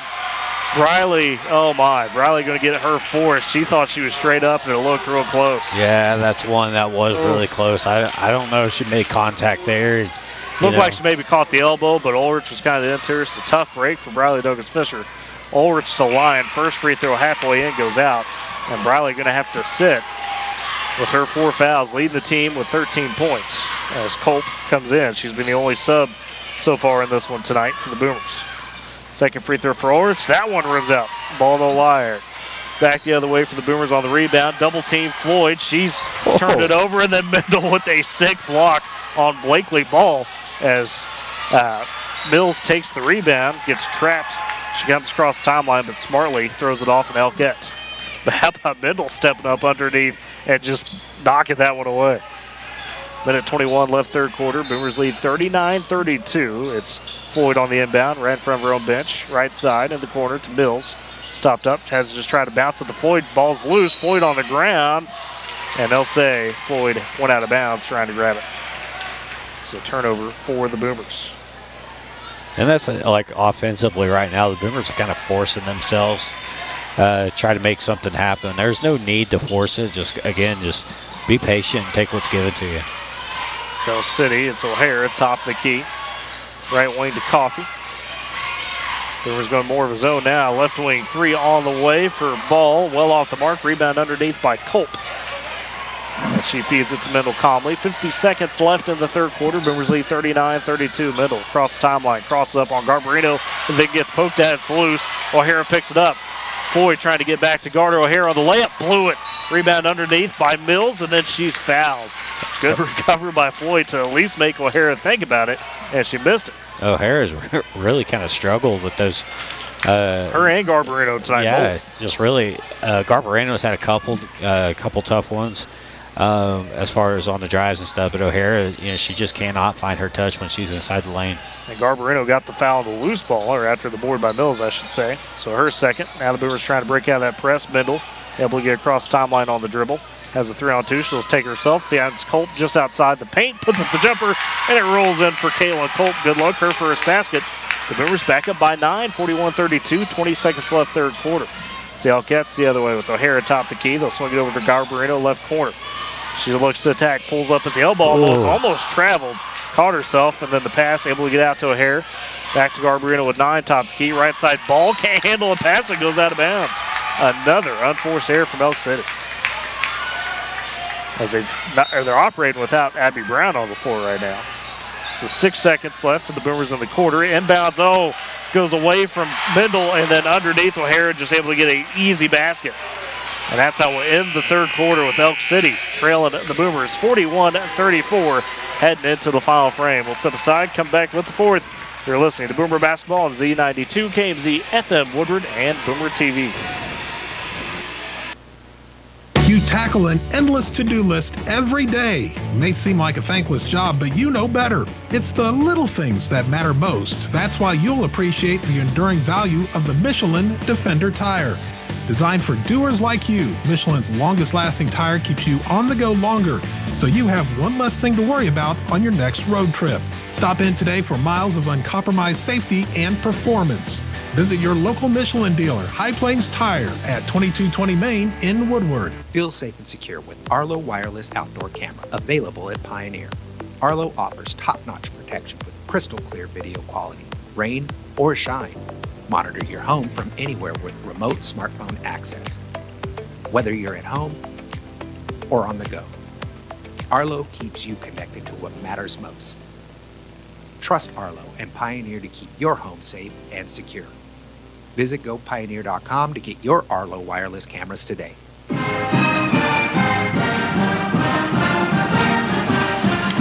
And ready for the fourth quarter between the Boomers and the Elkettes. Woodward holds that 41-34 lead into the final frame, but it's Oak City beginning with the ball to start the fourth. Inbound goes to O'Hare. She's got top of the key. Work it over to Brown, left wing, cross court, right side, Garbarino on the wing. Playing a little catch between the top. So you can feed it back to Brown, left wing for three, open, but it's off line to the right. Rebound crowd by Bailey Nelson. She'll feed it to Middle in the backcourt. Boomers still playing without Bradley Douglas-Fish right now, who's got 4 fouls. They'll work it across. Middle reclaims it, high left wing. She's picked up tightly by O'Hare. 7:27 left in the ball game. Middle trying to drive, got swiped at, took a couple steps, losing her balance, and it goes back to Elk City. That's the 9th Boomer turnover here in the second half. Still though, they lead 41-34 as it's Elk City away right side with Sotilli. Bounces it to O'Hare. Baseline Ulrich, nice step down to Garbarino. Her shot off the glass and in. Campbell Garbarino with 8. Elk City trailing by 5, 41-36. Middle of the inbounder, trying to get out to Mills. That pass batted. Mills able to crowd, but her pass a little short. Steal by Brown, pulls up for the jumper, left baseline, too strong. Mendel on the rebound backside, now looking to push. Pressure comes to her, though she's double teamed, floats past way far. Nelson able to track it down, go baseline, trying to draw the foul, and they give it to her. Ulrich came over the top and swatted it. Boomers maybe got one back there. Woo! That was tight. Yeah, that was definitely one that's a little questionable, and hopefully the ball does lie on this one because. And it does. It does. Nelson makes the first free throw. She's got 4. It's the 3rd foul on Kaz Ulrich. 42-36, Boomers lead. 6:43 left in the ball game. Second free throw on the way. High off the back iron. Rebound. Ulrich, took it down and then just absolutely elbowed Taylor Floyd right in the face. Not intentionally. I think. Just trying to fight for the board. I think Ulrich maybe even got a shot in there from Kaylee Mills. Yeah. Kind of. She's bleeding. She's making sure she's not rough. Official says she's good, so that one's just going to hurt a little bit. Her eyes, I guarantee her eyes are watering. Oh, yeah. Right now. That was straight to the nose. So it's Oak City possession as the Boomers lead, 42-36. Brown top of the key, left wing to Garbarino. In the corner, Ulrich, and then a bad pass stolen away by Floyd. Fed ahead to Nelson, and they say she traveled. Took the pass and took steps before she was able to put the ball down. So it's right back to Elk City. Get the steal, but a turnover right back. 6:28 left in the game. Boomers lead 42-36. Trying to put themselves for a chance to start the regional real strong. Right side, it's Ulrich in the corner. Bounces the baseline, and a nice bounce pass to Brown as she cuts in. So Tilly found her, and then Brown able to draw the foul as she goes for the layup. Layup no good, but it's 2 free throws for Abby Brown. That'll be just the first foul on Kaylee Mills. No, it's got to be Colt. Oh, excuse me. They had Mills first, and then they changed it. Okay. So it's Colt second. And the first free throw from Brown goes. She's got 7. Attempting her second free throw. We'll see when the Boomers would like to bring back Bradley Douglas-Fisher. He's got those 4 fouls on the bench.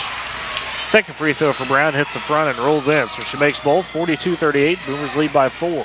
So they take the possession back. Floyd feeds ahead. Mills open on the backside for the layup on the press. Missed the layup, though. Too strong. Brown with the rebound. Now she works in traffic. Mendel just gets in front of her, tried to prevent the shot, but it's an and one for Abby Brown. Somehow heaved it up and got it in. Oh, a tough and one. And the third foul on Lexi Mendel. I mean, Mendel straight up said, hey, I'm going to try to swipe at you and prevent you from getting a layup, and Brown somehow able to twist and get the shot up, and it went in. Well, and that's why Brown's a 1,000-point scorer. Yep. She just knows how to put the ball in the basket. Her free throw goes. She's got 11. And it's a 1-point ball game, 42-41. Mendel in the backcourt, working ahead. Getting poked at from the behind. Kicks it off her foot, I think. Yep. And they're going to talk about it now.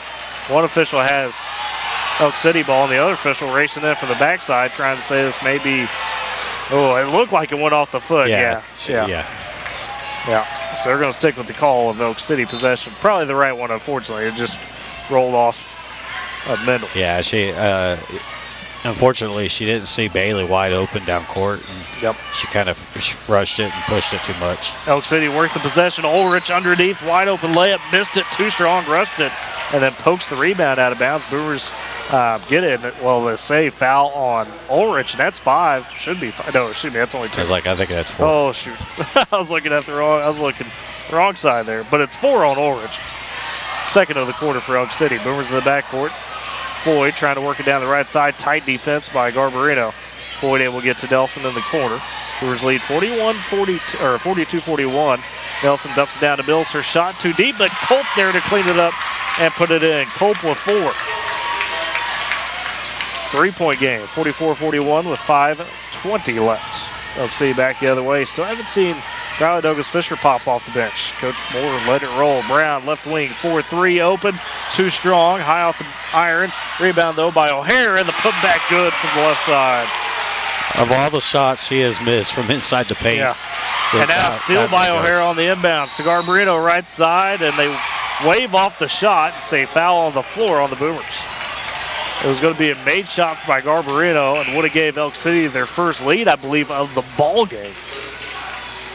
Instead, they wave it off. Yeah, I think the Boomer coaching staff's going to try to get under 4 minutes here probably before they bring Riley back on the floor.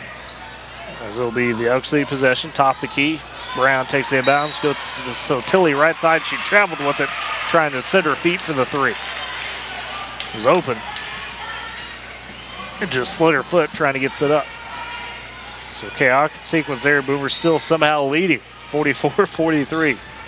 4:57 left. Inbound. Nelson trying to get it in. Mills took a little pressure there. Pass off her fingers, and now Elk City takes it, tries to fire it inside. The pass bat out of bounds, they say, by the Boomers. And Riley Douglas Fisher off the bench. Yeah, I think they kind of recognize it, and they need kind of her on the floor to kind of hopefully settle things down. Boomers have 19 turnovers now here in the second quarter, or here in the second half. So. Stacked up quick on. It's the inbounds for Elk City beneath the left block to Coffey, to Brown, or to, Sotilli. Brown back to Sotilli, and a tough leaner in the paint, able to get it to stick. And it's a lead for Elk City. 45-44, Boomers the other way. Douglas Fisher trying to attack. The layup a little short. Rebound taken by the Elkettes. Brown behind the back on the dribble. Kicks it right side. O'Hara for 3 in the corner. And that's too strong. Rebound underneath by Douglas Fisher. She has a double-double now tonight. 4:20 left in the game. Boomers trail 45-44. Have to double check, but I believe this is the first time Elk City's led. They've been tied. Bad left. That's right, high left wing. It's Floyd being bumped by O'Hara. So she picks up a foul. That's her first and third of the quarter for Elk City. Elkettes have had the second half. Inbounds for the Boomers. Mills takes it just below the top of the key. Right wing to Nelson. Dribbles into the double team. Trying to pass it back out. Threw it to nobody. Nobody was there. So O'Hara the other way for the Elk City side. And a layup by O'Hara over Mendel. Sticks. 9 for O'Hara. 47-44. And then Mendel trying to dribble with the elbow. He loses a handle on the crossover. Another steal. O'Hara on the right side. Tough layup attempt. Douglas Fisher able to take it and then draw the foul after the miss by O'Hara. Just all out of sorts right now for the Boomers as they trail by 3, 47-44, and a foul they'll call on Kylie Coffey, and now a timeout taken. With 3:43 left in the ball game, Brewers going to have to dig deep. Smith & Co. Auction and Realty, Oklahoma's real estate and land auction expert. Smith & Co. is your #1 choice for all your land auctions and real estate needs. 580-254-3975 or email Ira at smithcorealestate.com. Great Plains Bank, heritage, trust, respect. Those are the things that make Great Plains Bank great. Deep roots across Oklahoma and Texas, they are in touch with communities in which their customers live and work. Smith & Co., Great Plains Bank, powering Boomer Sports this season. So Eric, Boomers got, like I said, they got to dig deep now. The momentum has hugely swung in favor of the Elkats in the second half. How do you get those minds right for the Boomers here? Oh, that's the big thing, is you just kind of got to try to look at them and say, hey, it's only a 3-point ball game with, plenty of time to go here. Settle down. We've seen when we've been patient, how well we've done. It's not a lot of this comeback, like we've talked about, has been really turnovers. Yeah, we've not been able to not put some shots in the basket and things like that, but just the turnover numbers have ballooned. Coming into the half, we only had 12, and now we're at 33. And so it's tough to win a game when you're given giving the ball to the opponent that many times. As the Boomers on the inbound, and there's another one. Floyd was trying to get it into Mendel. Mendel cut in. Floyd thought she was staying out, and it sails out of bounds yet again. So right back to the Elkats out of the timeout. 3:43 left as it'll be Sotilli inbounding beneath left block. Free throw line to O'Hara. Goes out right wing to Coffey. Just calmly hands it off to Brown. Looking to attack behind the back dribble into the paint. The wild layup, though, over the backboard. Put on the fancy moves, but did not finish that properly at all. Yeah, good job by Briley to kind of get over there and get her spot. And she just, straight up. That's with 4 fouls. Trusted herself there. Douglas Fisher in the inbounds to Mendel. Back to Douglas Fisher in the backcourt. She's able to break the pressure. Ahead to Mills. She'll drive down the right side through some traffic. Can't stick the layup. O'Hara on the defense. As Elk City takes it back. Boomers had a look at it. Couldn't finish. O'Hara top the key. She wants to attack into the paint. A float over 3 Boomers. Bit of ill-advised air. Mills with the rebound on the miss. She'll calmly hand it up to Mendel. 3:05 left. Boomers trail 47-44. As it's Floyd, high left wing. Back to the middle on the right side. Free throw line to Mills. Slips it back out to Mendel. Boomers top the key with it. Trying to work the possession. Right side Nelson. Dumped it down to Douglas Fisher. Got her position up and in off the glass. 15 for Briley. Boomers back within 1. 47-46, 2:40 left in the ball game. Left wing, a pass from Coffey, batted, but it works its way to Brown. Right side O'Hara in the corner. Garbarino for 3, and that's an air ball. Rebound on the backside by Mills. And then she's instantly double teamed, trying to fight out of it, and can't get out of it. And finally, a timeout taken by Coach Moore. Boy, Kaylee just had nowhere to go there. Yeah, they credit Elk City. They just kind of collapsed on her. She had no, like I said, nowhere to go, and they were doing a good job at not really trying to grab the ball like a lot of players will do. They'll, in those instances, they'll go grab, and they just kind of stood their ground. And Kaylee couldn't find anything. Luckily, Coach Moore had timeout in her pocket and was able to spend it. Moore's got 1 left. Does Coach Moore. 4 left for Coach Ham and the Elks. Compass Athletics, sports equipment to championship trophies and everything in between. Visit 2024 Main Street in Woodward or call 580-256-7045. And R5 Customer Embroidery. When you work with R5, you can count on a quick, fun, and enjoyable process with results that consistently exceed expectations. Go chat with their screen printers about customized apparel, 817 Main Street in Woodward or 580-256-3579. Compass and R5, powering Boomer Sports this season. As they trail 47-46. Tyler, my wife, would be the one that brings in her home bag of chips. We won't tell on her. Stuck it in the baby bag. We won't tell the Elk City people bag. about it. It's okay. Boomers out the timeout with the possession. As Douglas Fisher, the inbounds, gets up to Floyd and caught it but traveled. Oh man, had to collect it. Bit of a tough pass. Yeah, it's the second time where it's just it's not been, egregious as just, the momentum of where she had to go to get the ball. She just kind of dragged her foot. So it's Elk City possession again. Brown, left wing. Feeds to Tilly beside her. Top the key, O'Hara. Crossover. Bounces it to Ulrich on the elbow. Brown catches it. Flying around for the layup. Too strong. Pokes away the rebound from Douglas Fisher, though, as it gets its way to Ulrich. And the timeout taken by Coach Ham with 2:05 left in the game. So missed, but extended possession for the Elkettes. Western Drug, 1021 Oklahoma Avenue. They've got a friendly and caring staff in the drive-through window. That is awfully convenient. Excellent service as well, 580-256-5586. Salient State Bank, they've got a branch in Woodward. The location, 2314 Williams Avenue. Salient State Bank Woodward branch offers full-service banking, including personal checking, savings, home and commercial loans, mobile and online banking, wire transfers, and much more. Western Drug, Salient State Bank, Power and Boomer Sports this season.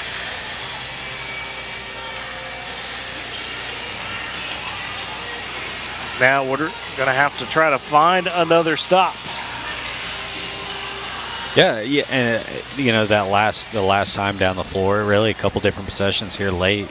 It goes back to what I was saying when they were going through that stretch is slow down and be patient. Because when they get into a half court set, move the ball around a little bit. They've given themselves opportunities. So out of timeout. It'll be Sotilli, the inbounder for the Elkettes. She's beneath the left block on the baseline. Finds Ulrich cutting to the basket, and she's fouled as Mills was a little late to catch up with her. And it'll be Kaylee on the foul, her first. Honestly, that might not be a bad foul if you get into a situation where you're going to have to foul here late, plus you missed the free throw. So you're preventing an easy two at least. Prevent an easy two, and also that foul gets on the board. So if you get into a situation where you need to foul to get them on the line. Don't have to waste time. Second free throw for Ulrich. Falls, so she splits the pair. She's got 5. 2-point advantage for Elk City. 48-46. Mendel breaking the press down the right side to Nelson. Baseline to Mills. Up top, Douglas Fisher. Wanted to do something with it. Instead, flips it over to Mendel. Now she'll attack, finds the lane open, pulls up for the jumper, and smooth for Lexi Mendel. She's got 9. It's just outside the paint.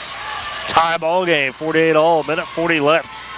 What a wild contest this has been. Elk City the other way. So Tilly in the corner to O'Hara. Gets past 2 defenders. The running floater just dribbles out, but the backside rebound by Garbarino. Her putback rims out, and then Ulrich blocked by Douglas Fisher from behind. Another chance, no good as well. Douglas Fisher with the board, and then she loses it, trying to fight through pressure, and the Boomers foul Brown as she got the ball and was on the right side, flew in. And that's tough because, it really felt like Riley was probably hit from behind on that turnover, but. And now it's the 4th on Lexi Mendel. So Brown at the free throw line. First free throw short. The 1,000-point scorer misses one. She's got 11. Still tied at 48. Minute 22 left. Second free throw for Brown. That one good. Oak City back up by 1. That's Mendel for the Boomers. No need to rush right here. Be patient. Take what's given to you. Douglas Fisher right side on the wing. Top the key to Mendel. It's movement off ball. Mendel now using her dribble. Right side to Mills. Looking to get Douglas Fisher down low. Gets it to her. Off the glass and in. Briley going to work on the block. She's got 17. And the Boomers retake the lead. 50-49 with 55 seconds. It's Brown top the key. Double team. Floyd on her tight. Flips into the corner. Garbarino. Cross court left side. O'Hara. She'll drive in. The floater in the paint. Well short. Rebound underneath by Douglas Fisher. Bounce past the middle. Back to Douglas Fisher. But Garbarino steals it and puts it up and in. Bit of a, I won't say lazy pass, but similar. And Garbarino capitalized. She's got 10. A timeout taken as Elk City reclaims the lead 51-50 with just 39 seconds remaining. Eric, you play great defense, but the Boomers those turnovers have been killer in the second half. Yeah, I mean, really, that is a huge aspect of where we're at as far as this point in the ball game, and even giving up the lead, on an easy basket where you turn the ball over right underneath the Elk City basket, in the last minute of the ball game. You know, it's one of those things where Elk City's kind of been in this spot, multiple times over the past couple of years. And, you know, a lot of these Woodward players who are on the floor getting a lot of time right now, they haven't been in this spot. You got a Maisie Porter out there at Thesley Pfeiffer. Nobody like that's battle tested from the past. You know, and you're seeing a lot of things, get forced. You know, just because they're just not used to being in this territory. So the Boomers on the possession, out of the timeout, down to 35 seconds, trailing 51-50. Pass from Middle, left wing to Mills. Dribbles it back up to Middle, top of the key, thinks about the shot. Instead pulls back out, good crossover into the paint, through some traffic. Play up wild, but Douglas Fisher takes the board, and she's fouled. And that's number 5, so the Boomers to the line with 22 seconds. And Briley has just basically said, I'm taking this game over. You know, she's got 14 rebounds now tonight. She's got 3 assists, 2 blocks. First free throw too strong off the back iron.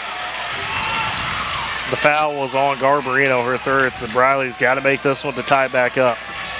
Takes a deep breath, a few dribbles, dips and shoots. That one falls, tied at 51 again. 18 points for Douglas Fisher. It's Brown in the backcourt on the inbounds for the Elkettes. Coach Ham, 2 timeouts to work with. Down to 15 seconds. Brown getting the screen from Ulrich. Now trying to attack. Kicks out O'Hara, top the key. And Coach Ham does burn one of the timeouts with 11 seconds. So now the Boomers got to hold for overtime here if you can, essentially. Yeah, and the big thing is play good defense. Don't foul. Don't rush yourself to the point where if they go up for a shot that you're jumping into them. You know, if they're going up for a shot, get big. You know, try to be a little bit of a obstruction, but, you know, don't do everything you can not to touch them and put them on the line to give them an easy opportunity to win this game. It's a tough proposition, right? Play hard defense, but don't play hard enough for your foul. It's a fine balance. Yeah, it really is a fine balance. And, you know, you kind of get back to the basics, the fundamentals of how you play defense, and just move your feet, get your hands out. You know, get your hands out to the point where passing lanes, it's hard to get a clean pass off. You know, and like you said, it's fundamental basketball. Fundamental basketball is going to win a game.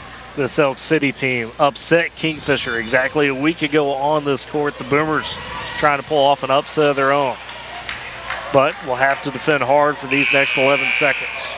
51 all out of the timeout. With the Elkette possession, Ulrich, Garbarino, Brown, Sotilli, O'Hara the 5 for the Boomers. The starting lineup: Nelson, Floyd, Mendel, Mills, and Douglas Fisher. Sotilli the inbounder from the right side. On the sideline, in the corner, finds O'Hara, drives baseline, gets up under the basket. The shot blocked by Mendel, and then they got a out of bounds on the Boomers. Mills couldn't collect the rebound with 7, so a bit of a quick look there for Elk City. They'll keep the possession. Sotilli this time inbounding beneath left block, and Coach Ham going to burn his, no, he's not. Inbound goes to Brown in the corner. She's in some trouble, finds O'Hara below the elbow. The shot goes, and a timeout by Coach Moore as the shot was made. Clock down to .3. O'Hara, the floater, just below the elbow. Yeah, there should be at least 1.5 on the clock. And they're going to talk and reset that. 53-51, Boomers trail by 2. As the clock got down to .2, excuse me. O'Hara with just a bit of a right hand, enough. Well, you know, she's one who's struggled with that all night long. Yep. You know, and hey, look at that. I got some good eyes. 1.5 is exactly what they put up there. That is. Kudos to you. So, you know, but she's definitely one who has struggled with that. You know, so when I saw her driving in there, you know, don't want to say I felt good about it, but if anybody's going to take that the way she struggled, it's like, okay. I was going to say, you took the ball out of Brown's hands. Yeah, exactly. You force it out of Brown's hands, and if it's somebody else in the shot, you live with it, right? Because it's not Brown that beat you. So, you know, and then right before that, and when Lexi made the block, and unfortunately the ball just kind of fell to where Kaylee was, and she was standing on the baseline, and it's not necessarily, you know, something that, you know, she did wrong in that situation. She kind of got bumped out of bounds. The ball just fell to her. So now the Boomers out of the timeout, got to inbound to full court. It's Nelson, the inbounder. Elk City going to try to play that prevent defense. The little gamesmanship here from Coach Ham. Had that one time out of his pocket. waited to see what the Boomers came out in and then burned that final timeout. It's almost like a big, 4th and short, 3rd and short. The opposing coach sees the look and then reacts. Yeah, and I think that's kind of what watching the Elk City coaching staff kind of talk about what they think is, probably going to happen is, it's going to be, try to get the ball to Briley at about half court. She's kind of sprinting across, and hopefully she can turn and get a look at the basket. A play that I've seen run multiple times that I think it works if you can execute it, is you try to get that baseball pass to half court as somebody's coming sprinting towards. So basically, as they're sprinting, you get the ball to half court, ball's caught, you toss it to them with momentum going towards the basket. It gives you a better opportunity, but it's incredibly hard as far as timing goes. So one chance for the Boomers. 1.5 remaining in the game. Trailing 53-51. It's a full court situation. Nelson again the inbounder. She's between the three-point line and left block. Pass it in. Finds Douglas Fisher behind the half-court line. Heaves it up, and it's off the top of the backboard, and that's how it ends. The Boomers fall in a heartbreaker, 53-51 in Elk City. They'll go to the consolation bracket for regionals next Thursday and play at 1 o'clock against the loser of Weatherford and Cache. We'll step aside, take a break, come back with your post-game stats, and get you set for the boys. You're listening to Boomer Basketball on Z92 and Boomer TV. Tired of complicated Wi-Fi management? Go Pioneer Smart Wi-Fi makes it easy. With Go Pioneer Smart Wi-Fi, you can set your Wi-Fi password, view all your connected devices, and even run speed tests all from your phone. Need to set up parental controls? No problem. Simple, smart, secure. Stay connected and in control with Go Pioneer Smart Wi-Fi. Visit GoPioneer.com to learn more. Life never stops moving. Between the 30-minute commutes, daycare pickups, and that weekend trip to Grandma's, you're racking up the miles. What you need is a tire that can keep up, like the exceptionally long-lasting Michelin Defender tire. With an 80,000-mile warranty and the safety you expect, you can lose track of the miles and focus on what really matters, the memories made along the way. Stop in today at 2220 Main in Woodward to see your local Michelin dealer, High Plains Tire. And back at the Pioneer Center in Elk City as the Boomers fall to the Elkettes 53-51 in this district clash. So get your post-game stats. The Boomers had won the first and second quarter 18-10, 13-4. The third quarter went to Elk City 20-10. The fourth quarter 19-10. As far as your scoring leaders for the Elkettes, 4 players in double figures. Abby Brown with 12 leading the way, 11 for Lucy O'Hare, who had the game winner, what turned out to be the game winner with 1.5 seconds left. It was Campbell Garbarino and Ellis Otilli also with 10 for Elk City for the Boomers. Another spirited effort for Briley Douglas Fisher. She had 18 points. No other Boomer, though, reaching double figures. Mendel and Mills both with 9. And then you got 7 from Taylor Floyd, 4 for Bailey Nelson and Kaylee Culp. That was your scores for the Boomers. That's the 6 girls that played in this one. Eric, the story of the second half, we talked about those turnovers, just ate them in. Yeah, that's why I was just adding them up right now. So at halftime, the turnover advantage for Elk City was just 1 at 12-11.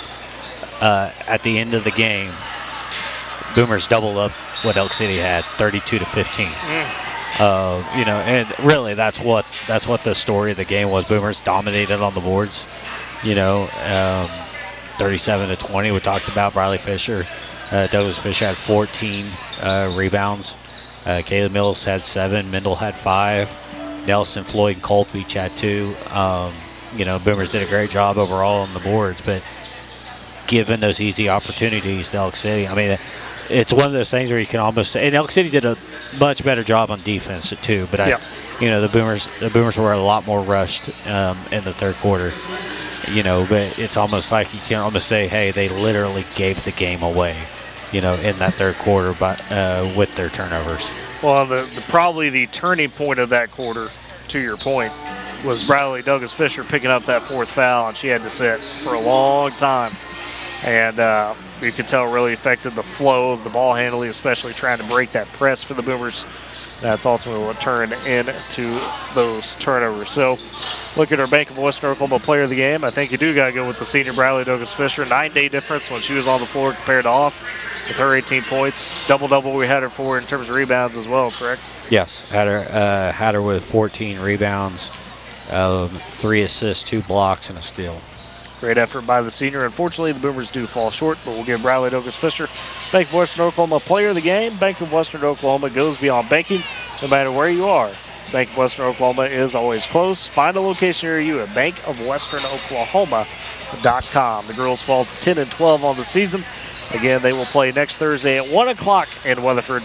They will await the loser of the Weatherford and Cash game. That one's scheduled to play tomorrow night at 6 o'clock. We'll step aside, take a break, come back, get you set for the boys as they challenge the Elk City Elks. You're listening to Boomer Basketball on Z92 and Boomer TV. For more than a century, Bank of Western Oklahoma has stood by our communities, understanding the unique culture and values that make Western Oklahoma special. As a locally owned and operated bank since 1908, we're not just bankers, we're your neighbors. We've seen generations grow, businesses flourish, and farms thrive. And we've been there every step of the way. Trust in a bank that shares your roots and works as hard as you do. Bank of Western Oklahoma, member FDIC, an equal housing lender.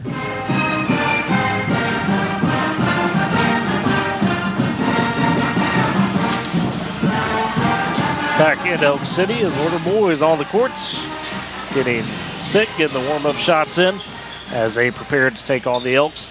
Order boys scored 16-5 on the season after that senior night loss to Anadarko, but come into this game with their best record entering the postseason in about 5 years, looking back at your records there. And for Elk City, we talked about earlier, just 2-19 on the season. They've lost 13 straight games. Their last win coming against Altus back on January 3rd. That one was 46-44. During this losing streak, the Elks lost each game by 10 or more points. Team have to rely on their youth. It's Graham Eastham, the freshman, about 6 foot, good guard, and then Crew Keys, a sophomore, their 2 lead men. Keys standing 5'10", another guard for them. It's kind of the problem with this Elk City lineup when you break it down. They don't have any real size. Tucker Garza listed at 5'10", the junior.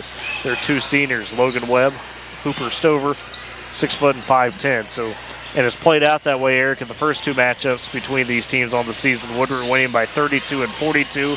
And quite frankly, whether it was Connor Sunderland, Isaiah Washington, or Caden Gaines, Elk City hasn't had an answer for the Boomers' size.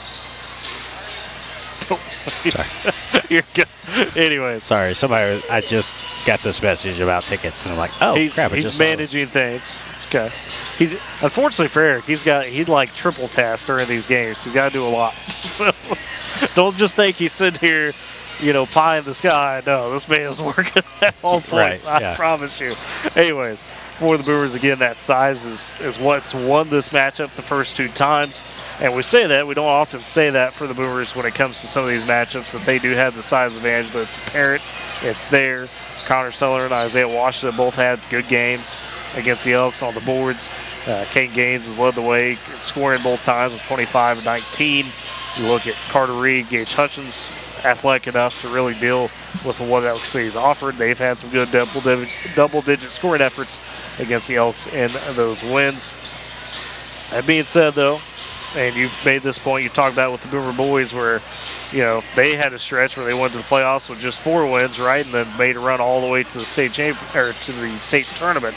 So, again, if you're the Boomers, like we talked about at the top of the broadcast, you got to come out here tonight. You got to execute, and you got to take care of business. You cannot slack off. There's no doubt. Yeah, absolutely. We talked about that kind of the stretch that the gap, I guess, between, if you kind of, I don't want to say take the game off because that's not what happened, but, if you get to the point where you kind of take it easy, yep. Is that going to kill any kind of momentum you might have? Because you look at the Anadarko game, and it's not a matter if you didn't have the momentum and didn't play well. you had yourself in a close game late against a really good team. So that momentum's still there. And we've seen how rhythm plays so much into this team throughout the season. So you just kind of hope that, hey, you go out there, you take care of business from top to bottom. If everybody gets on the floor, they can continue. Doing what they need to do to kind of keep that rhythm going. Because you're going to have to be in that rhythm come next week when you're in Weatherford. And Elk City, under the first-year leadership of head coach Tyler Fold, former assistant Rappo Butler, for this, and is trying to kind of get his culture installed. And that can be tough. They've had, a couple players either step away or be lost due to injury. Cole Bowie, kind of the biggest of that group, the senior, arguably their best athlete. Started the season for him, but is no longer with the team. So it's just one of those where the Elks trying to build that confidence. And the Boomers hoping to keep their hot streak going. This would be, if the Boomers can pull it off, the third time in 4 years that they have won districts on the boys' side in Elk City. The only time they've been away from Elk City for the districts over the last 4 years was at Weatherford last year. The boys, to their credit, started out hot in that one, but when C.J. Nixon woke up and decided, all right, let's start playing basketball, that's when things got out of reach. So hopefully tonight for the boys be able to activate some of that magic on their own. As, and we didn't get to mention this earlier, but, Carter Reed had a fantastic senior night against Anadarko, was our player of the game, had 17 points, led the way for the Boomers. Anadarko did a really good job at limiting Caden Gaines, the best job we'd seen since probably Weatherford. He only had 14. He shot 3 of 10 from deep, only 38% from the field in that game. So that was, shooting-wise, definitely the worst game he's had since the beginning of the season, back to that Weatherford game. How does he reset himself mentally? When you're a player of that caliber and you're used to having big nights night after night, you have one of those off nights. How do you reset mentally in that sense? I think when you're, a gamer, a baller. I like to say baller, just because, you just go out there and you take care of business. And, whenever you do have one of those off games, you've got to be mature enough to say, hey, it's going to happen. There's still a lot of basketball in this guy's life, to go. He's going to have bad games, and he's got to mentally just say, hey, bad game. Other guys stepped up and gave us a chance to win. Now let's, I've got to go out there and take care of business myself. And with that, we turn it over for your starting lineups for the Woodward Boomers and the Elk City Elks. Woodward Boomers, number 0, senior Carter Reed. Senior number 3, Palmer Price. Freshman, number 20, Caden Gaines. A junior, number 4, James Hutchins. And senior number 5, Sunderland.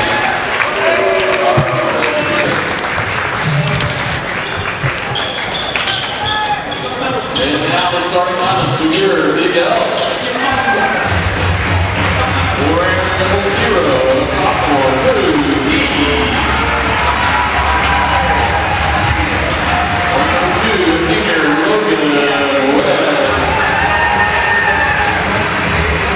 Freshman Remington Graham Easton. Sophomore number 12, Taylor Nicholson.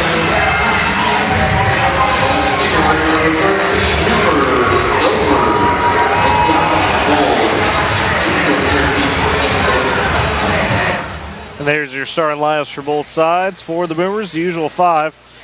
Carter Reed, Connor Price, Connor Sunderland, Gage Hutchins, and Caden Gaines, your 5. For Elk City, bit different than what we expected. Logan Webb, Graham Eastham, Crew Keys, and Hooper Stover all expected. Cameron Nicholson, the sophomore, 6 foot, steps into the lineup instead of Tucker Garza, the 5'10 junior.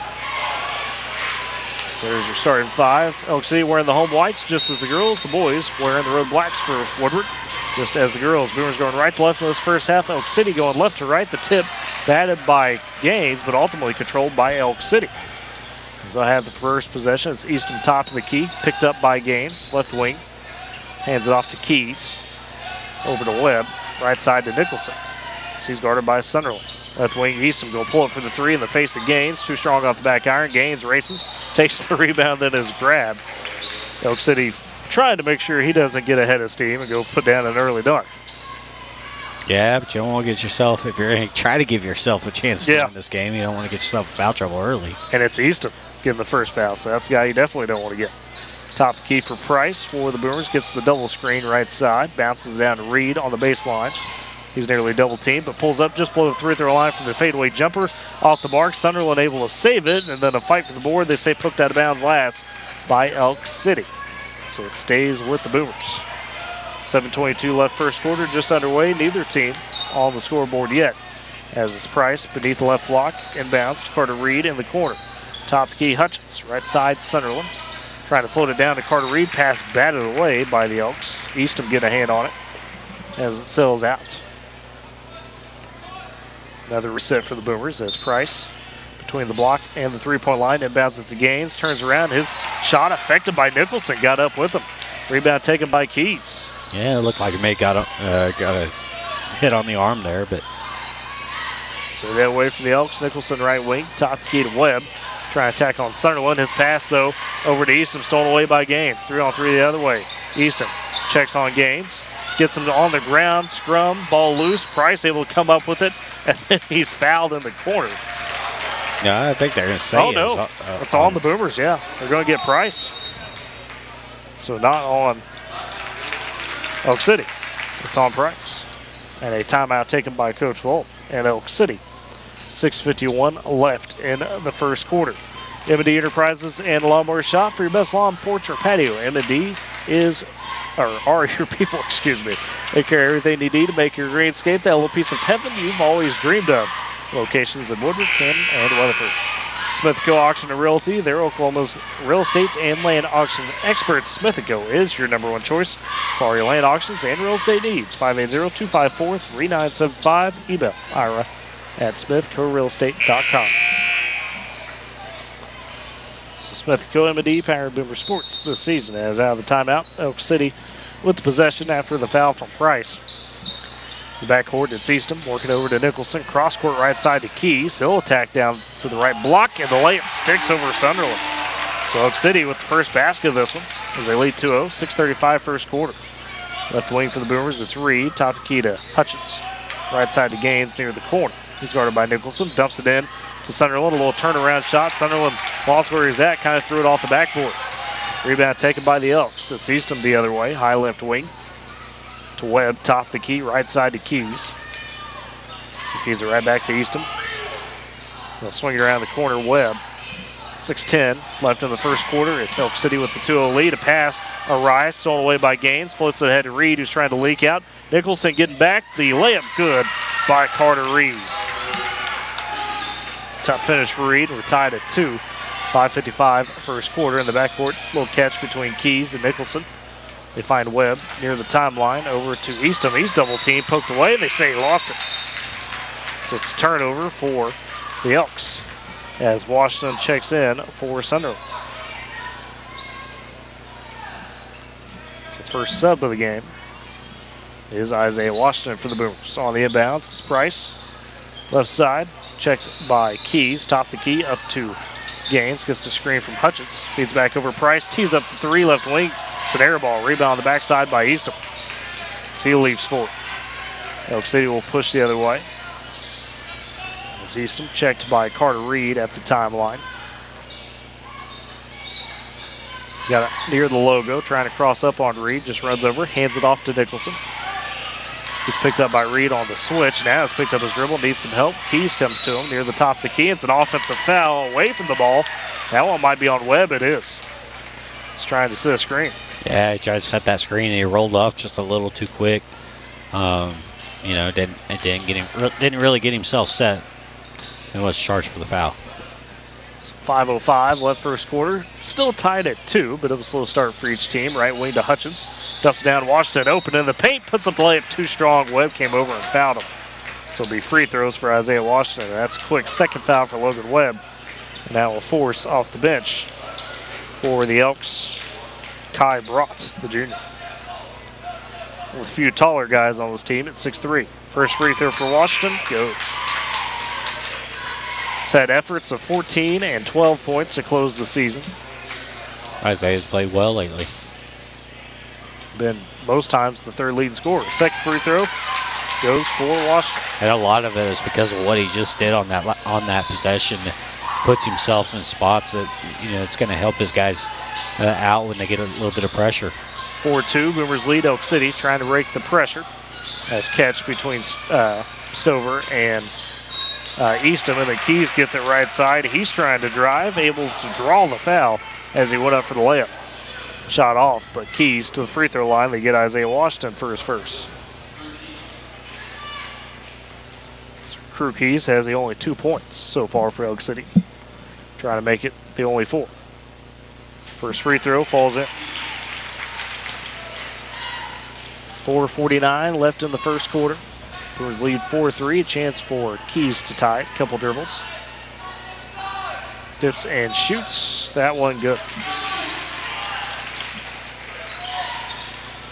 So he makes it 4-all with 4:44 left first quarter. Brewers the other way. Price top the key. Left wing Gaines for a 3. That's a little offline. Rebound fought for. Carter Reed trying to tip it away and ultimately pokes it out of bounds into the Elk City bench. So Gaines caught a look. Was open, but just a bit offline.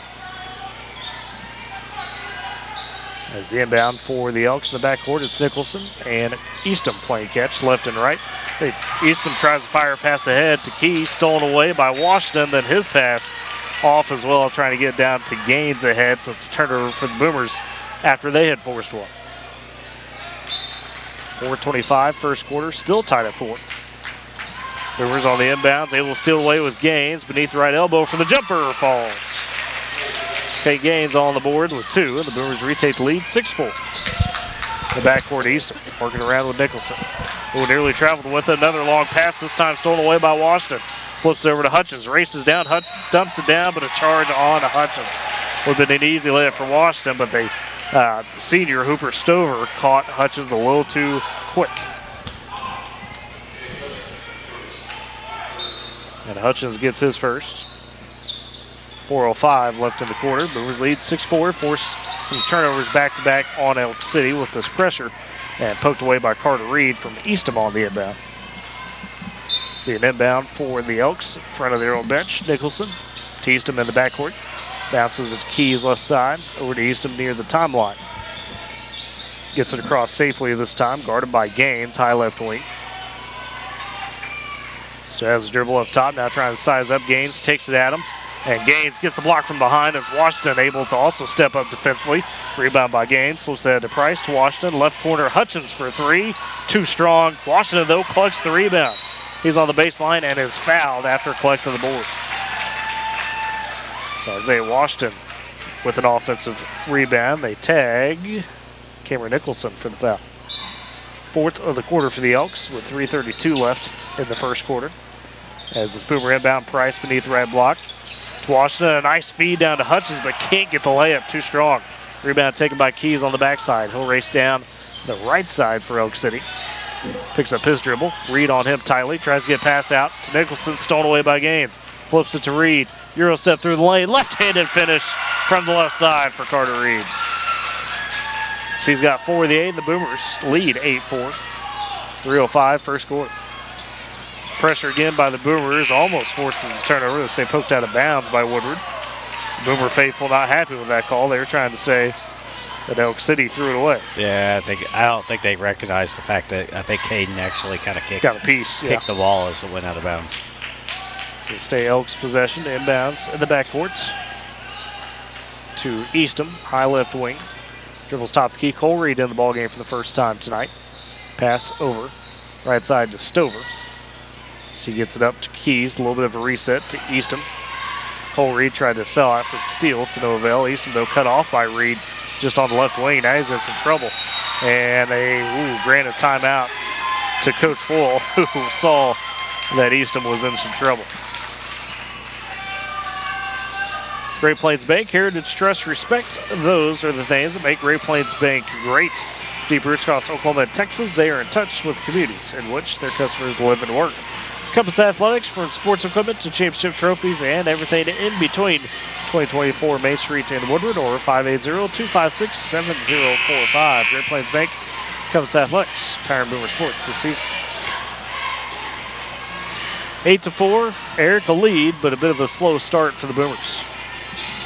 Yeah, a great defense on by Cole Reed on that last possession. He did, and that's what Cole's in there for. Cole is in there for his defense. He's got some long arms, and he did a great job of kind of forcing the dead ball and not really allowing anything to happen because he kept moving into the passing lanes and things like that. So, good job by the sophomore. As it's Elk City possession out of the timeout, Keys trying to inbound it to Stover. Pass batted. Eastham collects it. Now Cole Reed fouls him as Eastham pulls up for the jumper just on the right side of the paint. Yeah, I shouldn't have said anything. But yeah, no. You talked him up and he gets the foul. That was actually, Eastham did a great job, though, of kind of holding on as long as he could until Cole got that arm down, and then he went into him a little bit. Yeah, and Eastham, a really solid freshman. I know they're only 2-19 all season, but he's played pretty well most of the year. It's been steady for him. First free throw for him falls. He's got a point. Couple dribbles, sits and shoots the second free throw. That one rims out, splits the pair. 8-5 Boomers lead as Washington collects the board. They'll give it ahead. Price, top of the key. Goes left corner. Cole Reed up to Carter straight away. Free throw line to Washington. Looking to find Cole Reed on the baseline. Does. Flies in. Gets the layup off the glass. Good sit play for the Boomers there. Cole Reed with his first basket. As out that, Boomers with some pressure. Elk City breaking it to Crew Keys on the right wing. 10-5 Boomers lead. 2:10 first quarter. Stover atop the key. Hands off to Nicholson. Back right side to Eastham. He'll turn the corner, drive on Washington. Double teamed and traveled. Good cut off by Price to force that one. Another turnover for Elk City. And this has been their Achilles heel all season. It's just they cannot limit those turnovers. Yeah, that's what when the Boomers play, kind of settle down and just, do a good job of not trying to force things and play good defense. They, in the first game we saw it where Elk City just started rolling and kind of turning the ball over. And a three by Gaines from the right side, long off the backboard and the rim. Rebound taken by Elk City. As it's Eastham dribbling to the right wing for the Elks. Hands off to Nicholson. He'll try to attack, cut off by Carter Reed. Has flipped it back out to Eastham. Top the key to Brott. Left wing Keys. Flying in for the layup. Got by his man and lays it home. Crew Keys was 6 of the 7 for the Elks, and they're not going away. They trailed 10-7. Minute 30 left.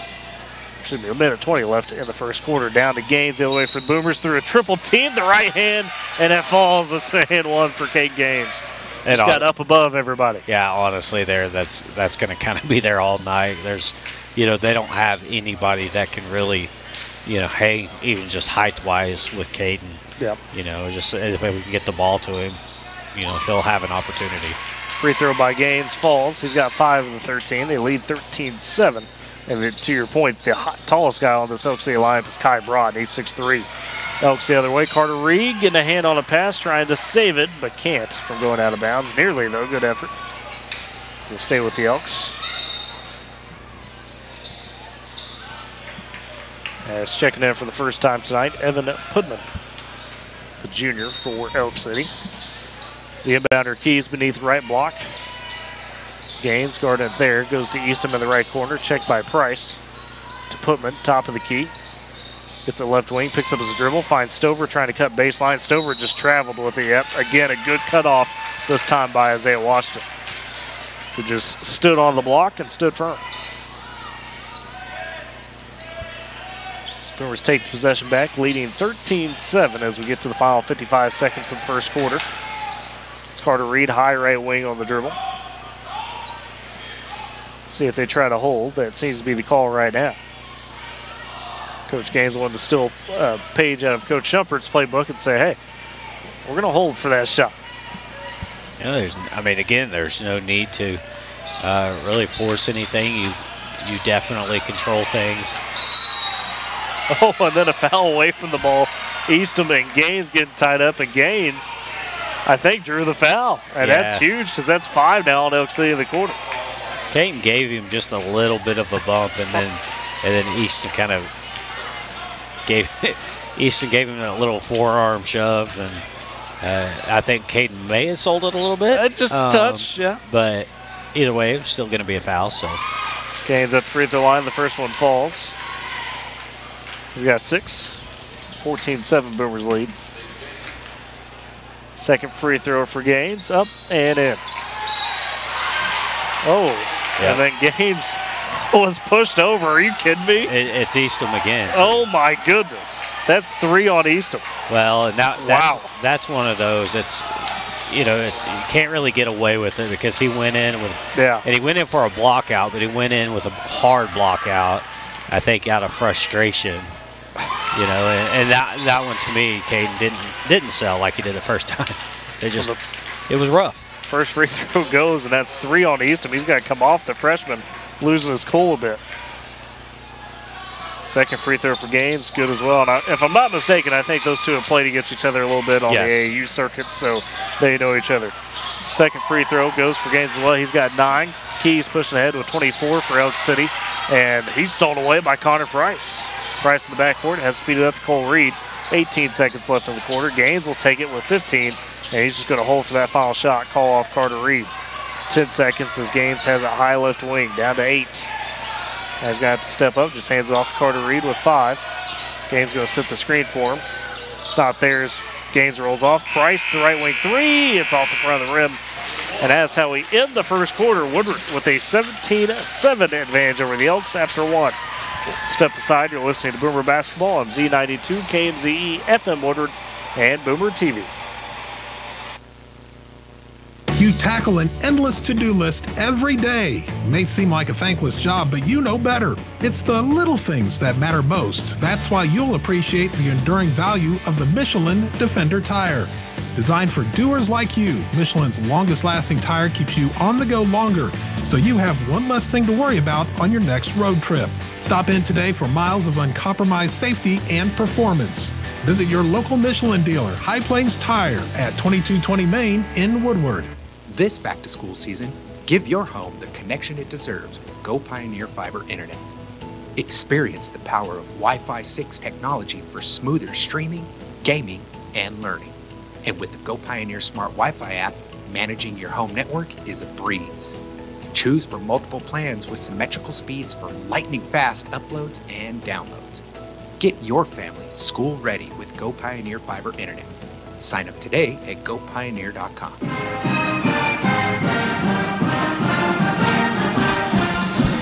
And back at the Pioneer Center at Elk City. The Boomers lead 17-7 after 1. 4 straight free throws at the end of the first quarter, essentially for Caden Gaines, put the Boomers ahead. He's got 9. As it's Boomers with possession to start the second quarter. Cole Reed, a 3 from the left wing, bit off the mark. Rebound by Nicholson, but Cole Reed steps in front, bats the pass, and then draws the foul on the loose ball. Great effort from Cole after the miss, as Nicholson will collect his second. So Boomers get it right back. It's Gaines inbounder. Top the key to Carter Reed. To Price on the right side. Dumps to Cole Reed in the paint. Nobody covered him, but the layup too strong. Rebound underneath, though, by Washington. Pogos it up and in. Isaiah with 4. Boomers make it 19-7, their advantage. Now the pressure on the Elks. And the pass from Webb goes through the hands of Crew Keys. Didn't look the pass in. That's Cardinal set number 1. Yeah, that's 11th turnover by Elk City tonight. Good pieces, good athletes, just haven't been able to put it together yet this season, real.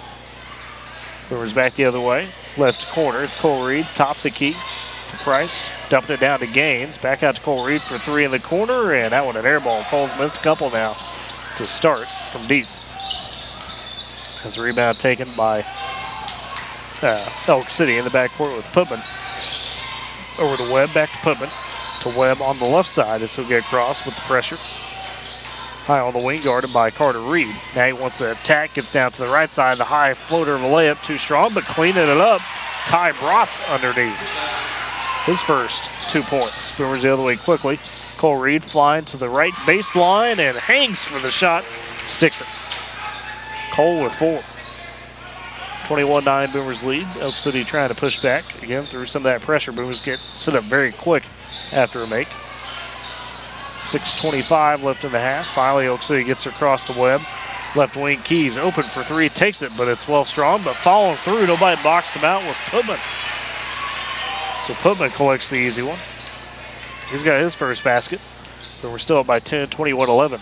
Left wing Carter Reed in the corner to Gaines. Down low, Washington making the move off the glass and in. Yeah, great job by Isaiah to recognize that. You know, the guy guarding him was kind of on his left hip, so he made that turn back to the inside and got the easy 2. 6 for Washington. Elk City with Webb below the free throw line. The jumper, bit awkward angle, pops out. Rebound collected by Carter Reed underneath. Feeds it up to Gaines. Back to Reed on the left wing. Drives, gets below the free throw line. Kicks it out to Cole Reed behind him for 3. This one too strong as well. Ooh, Kai Keys able to get up over a one-handed rebound. Yeah, a little finesse. That's some power. Now Gaines, though, comes up with the steal on Keys the other way to Cole Reed. Gets the wide open layup right side. The defender did not want to even give Caden the chance for the dunk. Cole with 6. Literally said, here, Cole, you take the layup. We're not going to let Caden get that dunk. 25-11 Boomers lead. 5:10 left in the half. Another strip by Connor Price trying to save it, but feeds it right back to Crew Keys. And then he's fouled, trying to drive in. Carter Reed just grabbed at his jersey. Said, nope, we're not giving you the free layup. Oh, they did get the car. I thought that was on Cole because Cole kind of slapped at the ball as well. Yeah, so. But Carter just, legit grabbed the jersey and tried to pull the, hey, you're not going anywhere move. I don't know, what is it? Do you get back here by Sub-Zero? Mortal Kombat? Baby? Okay. I know what you're talking Chris Godwin's giving me dirty looks, so I'm assuming maybe. Inbound for Elk City. It's Keys, top of the key, trying to drive, and foul underneath, away from the ball. They get Carter again. They do get Carter, his second. By the way, Caden's got 5 steals. Jeez. He's inbounds. Oh, Scorpion, okay. Thank you, Coach Godwin, appreciate it. Yep, see, I was getting it all wrong. Not a big Mortal Kombat guy, so that's why. It's big NCAA football. That's right. Elk City near the half-court line. Another foul on the Brewers, and again on Carter Reed as he bumped on Webb. Calling a little tight here, so 3 fouls on Carter Reed. The senior going to have to sit with his 4 points, 4:45 left in the half. It'll be Webb inbounding in front of the Boomer bench for Elk City as they trail 25-11. Throws in the backcourt to Nicholson. Laredo checks on the ball game for Carter Reed. Elk City trying to work, and again, this time a foul on Elk. I thought they were going to call on the Boomers. This time a foul on Elk City on the screen. I mean, it was close. It was close to a foul on Hutchins, but it kind of stepped out of bounds as he received the ball. Stepped out. There. Excuse me. Thought they called foul. My apologies. So it's out of bounds. Boomers the other way. Left side with Price on the wing, trying to bounce it down to Hutchins in the paint. Can't handle it. Stolen away by Elk City. Ahead to Keys.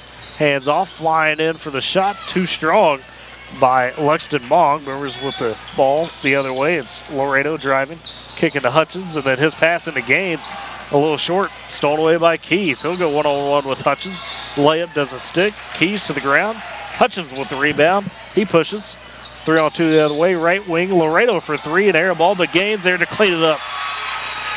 11 for Caden Gaines. 27-11, the Boomers lead. 3:45 left in the half. Pressure on the backcourt. Nicholson getting the pass from Webb. Those cross courts. Ahead to Putman on the left wing. Feeds it back up to Webb, top of the key, who will operate the offense in the absence of Eastham. He's on the bench with his fouls. And a little miscommunication there as Putman tried to get back to Webb and just threw it out of bounds. I don't even know how to make fun of it for that. I can't figure out. I'm battling through sickness there, so. I'm telling you, I think I gave it to you. Yeah, I think you're at fault. I had it Monday when we were. Pass it around. Boomers the other way, top of the key. Price trying to work it down on the block to Sunderland. Has just immediately put it back out. Sunderland going to battle hard right now with Bong. They're fighting down there. Sunderland gets it, wins the battle with the layup. Good pass from Cole Reed, zipped it in. Guys, surprised kind of got away with it. There's a lot going on there. I mean, I definitely love the effort, though. So 2 for Sunderland, his first basket. Brewers make it 29-11. Oak City the other way, left wing to Keys, and he slid his foot, taking the pass and looking to attack. So turnover for the Elks. 2:59 remaining in the first half. Brewers a chance to balloon this lead to 20.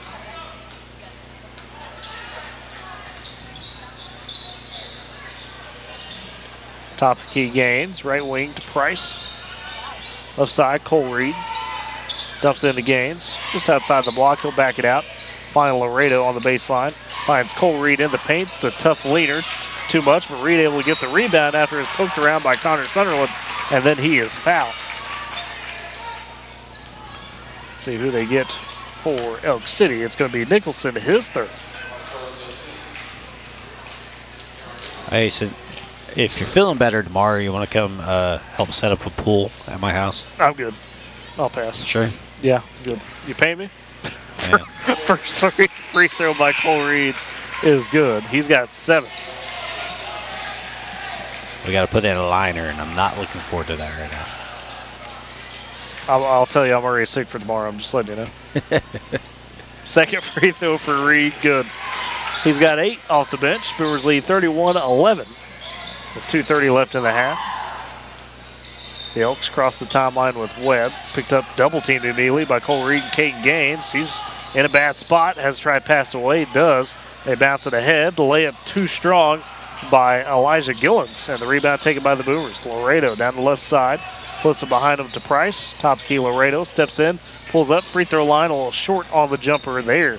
Rebound right down to Webb for Elk City. 2 minutes left in the first half. 31-11. Boomers lead by 20. A drive by Webb. Kick to Keys in the corner. Top of the key. Finds Gillens. Back to Keys. Right wing for 3. Just popped out. Rebound underneath by Mong. Extends the possession for Elk City. Trying to attack Stover. Goes left wing. A drive. And a kick over again to Keys. Gets Cole Reed up in the air. Drives on Sunderland. And a charge as Sunderland stepped in. Sold maybe a little bit of the contact between him and Keys.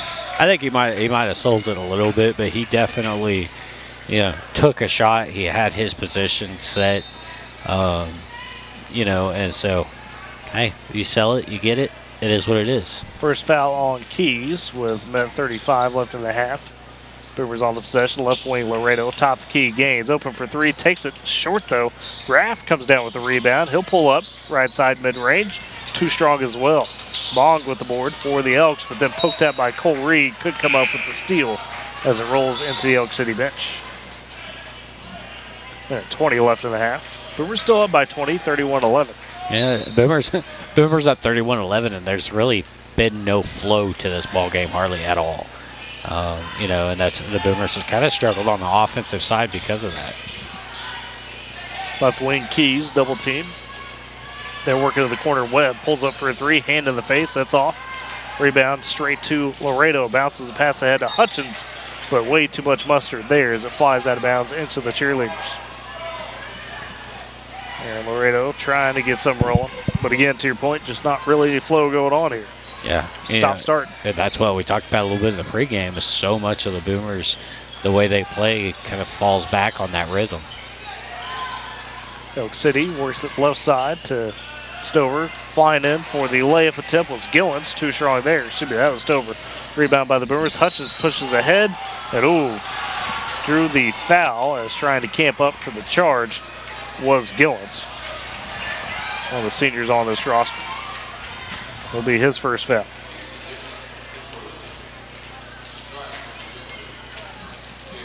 As I was saying, Gage Hutchins to the free throw line hasn't scored yet in this first half. First free throw up and in. He had 10-point outings in both games against Elk City previously. 5 on the floor right now for the Boomers. It's Sunderland, Laredo, Hutchins, Graff, and Cole Reed. Second free throw on the way for Hutchins. That goes. He's got 2.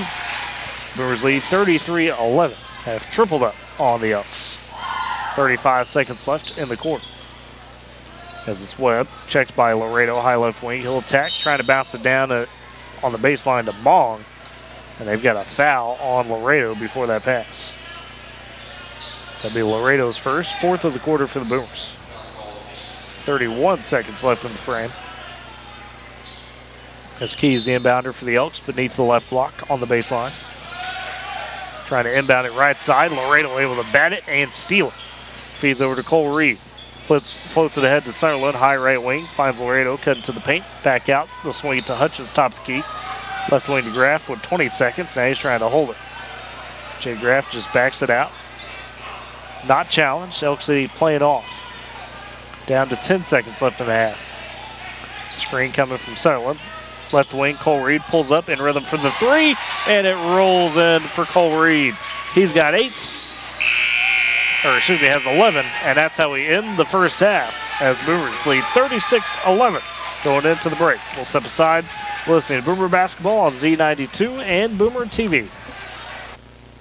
Feel safe and secure with Arlo Wireless Outdoor Camera, available at Pioneer. Arlo offers top-notch protection with crystal clear video quality, rain or shine. Monitor your home from anywhere with remote smartphone access, whether you're at home or on the go. Arlo keeps you connected to what matters most. Trust Arlo and Pioneer to keep your home safe and secure. Visit GoPioneer.com to get your Arlo wireless cameras today. Life never stops moving. Between the 30-minute commutes, daycare pickups, and that weekend trip to Grandma's, you're racking up the miles. What you need is a tire that can keep up, like the exceptionally long-lasting Michelin Defender tire. With an 80,000-mile warranty and the safety you expect, you can lose track of the miles and focus on what really matters, the memories made along the way. Stop in today at 2220 Main in Woodward to see your local Michelin dealer, High Plains Tire.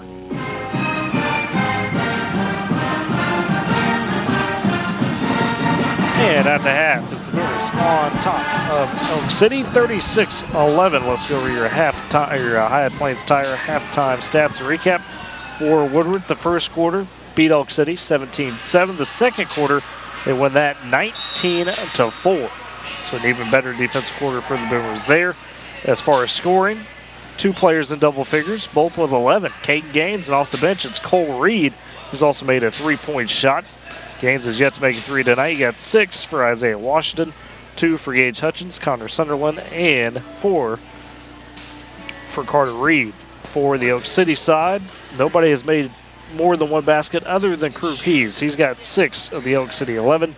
He got 2 for Kai Brott, as well as Evan Putman, and then 1 for Graham Eastham. Eastham struggling in that first half, wound up getting 3 fouls right at the end of the first quarter. With a little 2 bit of quick fouls. Very quick fouls there on Caden Gaines. You've also got Cameron Nicholson with 3 fouls. That's the main foul trouble for Elk City. For Woodward, just one guy really in foul trouble.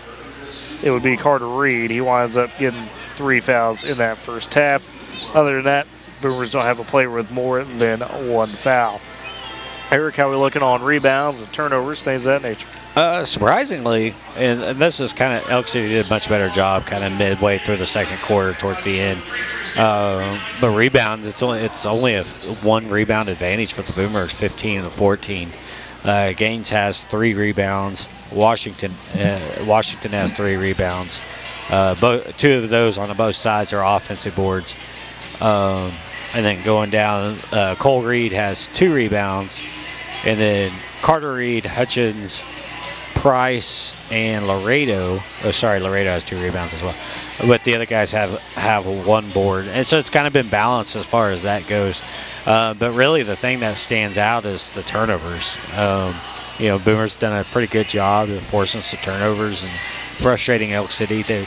Elk City has 16 turnovers in the game, 5 steals by Caden Gaines early on. Isaiah Washington and Aaron Laredo both have a steal as well. Yeah, and that's been really the story of the first half. Like I said, no flow to this game, but it doesn't matter because the Boomers are just generating those turnovers almost at will, it seems like. So you've got a lot of free baskets off of that. And the Boomers have that 36-11 lead here at the break. Your halftime stats and recap. Your High Plains Tire halftime stats and recap. Visit High Plains Tire, 2220 Main Street in Woodward is where your dollar goes further. Also, R5 customer rewarding. When you work with R5, you count on a quick, fun, and enjoyable process with results that consistently exceed expectations. Go chat with your screen printers about customized apparel, 817 Main Street in Woodward, or 580-256-3579, and Western Drug, 1021 Oklahoma Avenue. They've got a friendly caring staff in the drive-thru window that is awfully convenient. Always excellent service, 580-256-5586. High Plains Tire, Western Drug, and R5 powering Boomer Sports this season. In case you missed earlier, the girls did fall in a heartbreaker to Elk City, 53-51. That means the Woodward girls will play 1 o'clock on Thursday in Weatherford, and they will take on the loser of Cache and Weatherford. That game will be played tomorrow night in Weatherford. The boys, should they prevail as they lead now, they would play at 7:30 next Thursday in Weatherford, likely against the Eagles, who are playing a 2-win Cache team tomorrow night at 7:30 in Weatherford. So that's how that shakes out. The only other game going on in the Boomers region, if you will, tonight is Cushing and Manford. Those are the games happening in Cushing. And that could be interesting because there's a chance one of those two teams, hypothetically, should Woodward go on to Weatherford after this and not be able to be successful against the Eagles, you might run into Cushing or Manford in that regional consolation bracket. So it's a team, and Cushing you've already beat once on the year. Manford you haven't really seen, and to be quite honest, looking at Manford's resume, you don't think they're great, but they have beat Cushing. They've split with Cushing 1-1, so it's kind of it's an odd deal there. I wasn't overly impressed with Cushing. And and Cushing finished the season ranked higher than the Woodward boys. And I'm going to tell you this. Basketball on the east side of the state is a completely different beast. They're not, the teams just aren't near. I think Elk City would battle with Cushing. Ooh. Not saying Elk City would win. I'm not saying they'll win. But I didn't think Cushing was, really all that good. They do continue to win, and I mean, credit to them. But they weren't a real disciplined team. I felt like they kind of made some mistakes that they, a ranked team at one point as high as 11. Yeah. That. And to be fair, they were really good last year, graduated some talent, brought back some, but some of that reputation was built on last season's team, who was very athletic. Right. Yeah. So I just, like I said, I don't want to say they're not good. I'm not trying to say they're not good. I just don't think that they are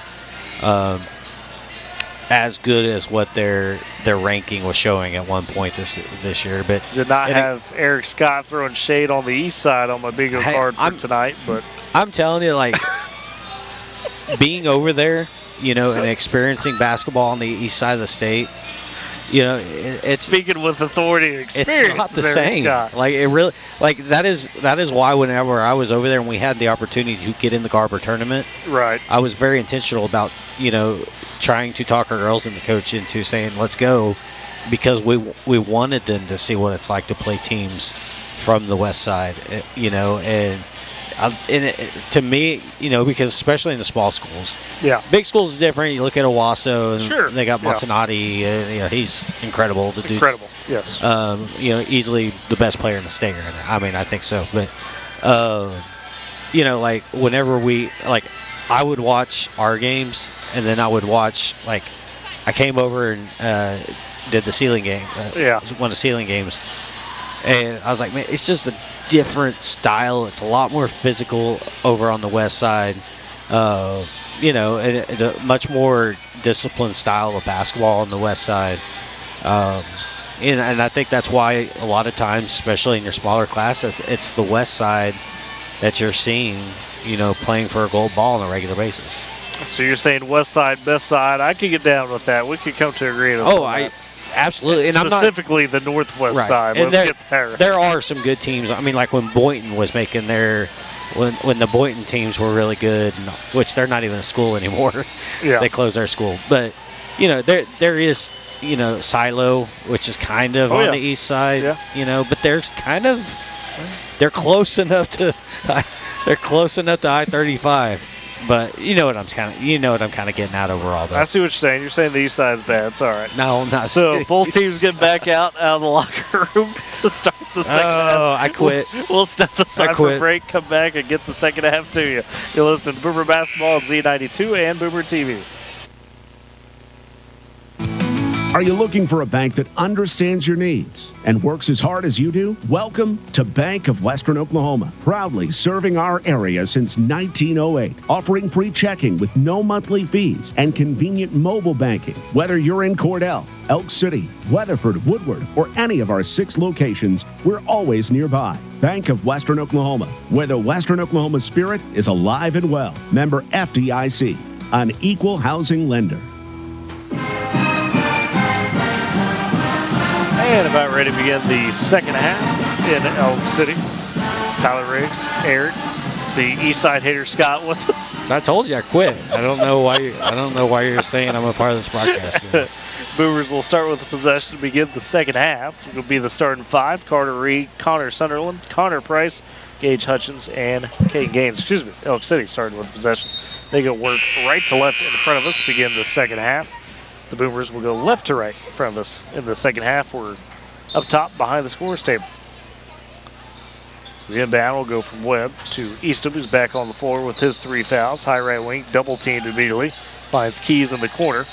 He's facing pressure from the Connors of Sunderland and Price. They swing it around, back to Eastham in the left corner. Top to Key to Webb. So he's trying to work the possession to begin the second half as they trail 36-11. Keys left side trying to get into the paint. Drives, puts a little toughness, if you will, into Sunderland. And the shot, though, rims out. Sunderland with the board. They push it ahead. Hutchins takes the scoop pass from Carter Reed. Flies in for the layup. Gage with 4 points. Boomers extend their lead, 38-11. 7:13, excuse me, left in the third quarter. As Eastham across the timeline right side. Gets into the paint, tries to get a little layup past Sunderland, a little short.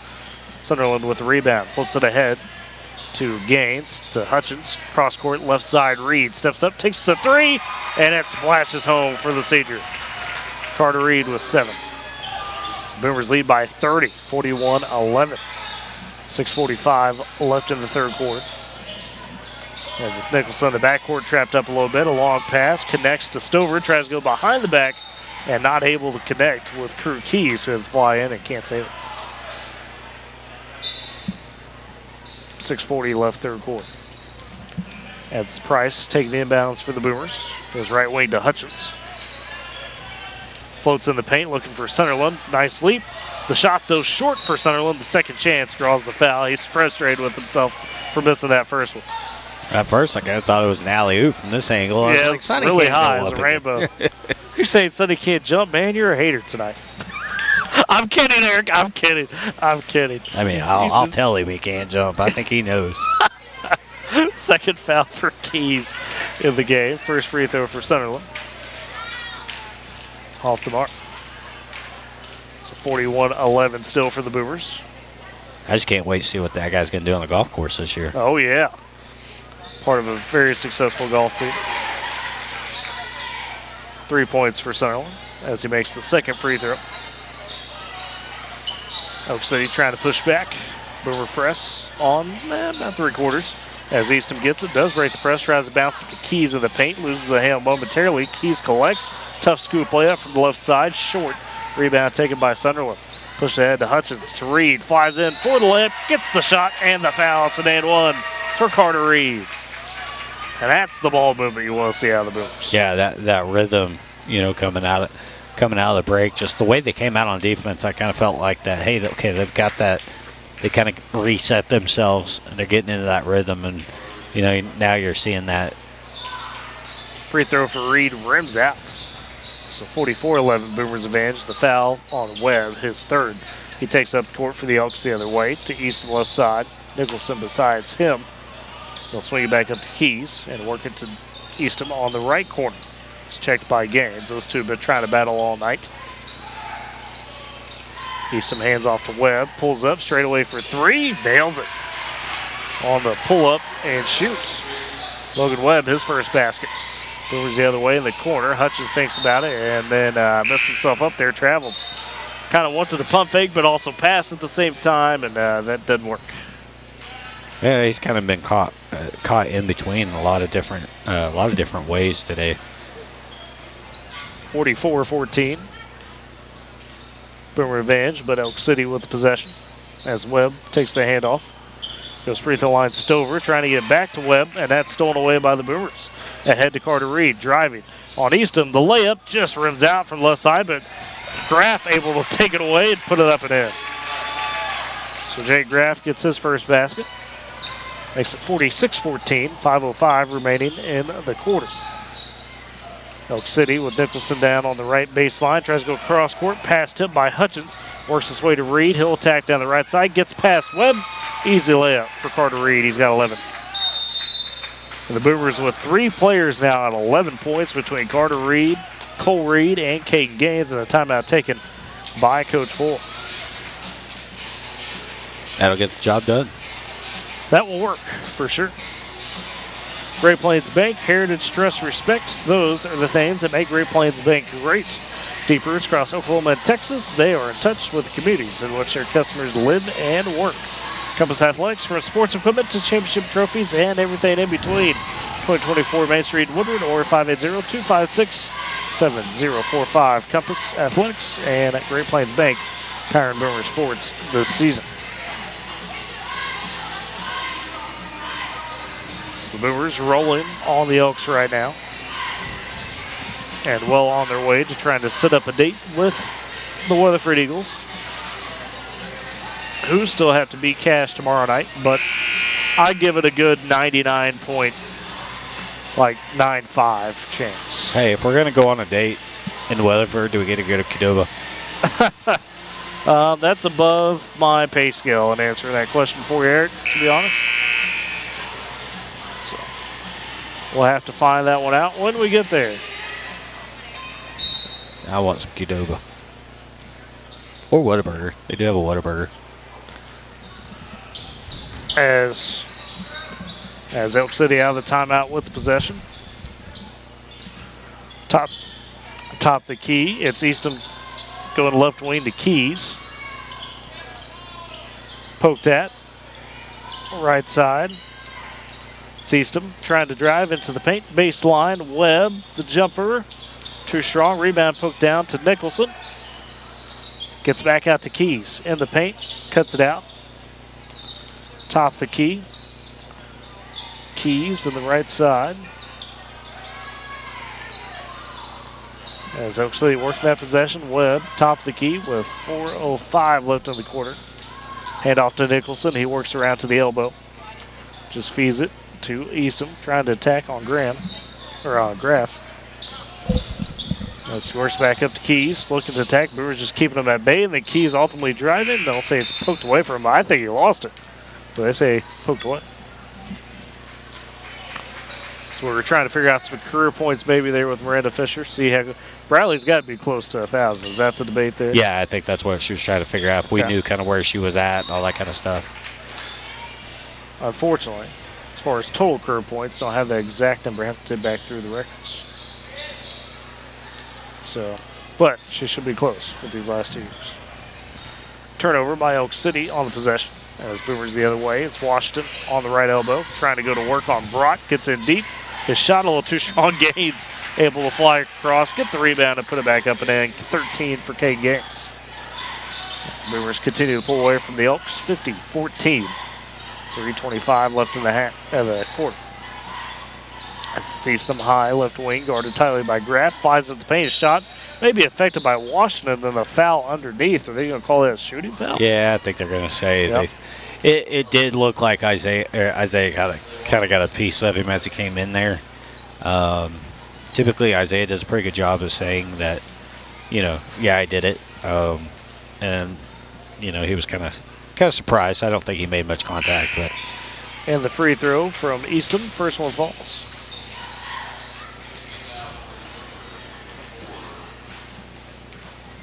So he's got 2. I think Caden might be done until they may get a couple minutes in the fourth. Not really needed those. The second free throw missed from Eastham, so he splits the pair. 50-15, Boomers lead.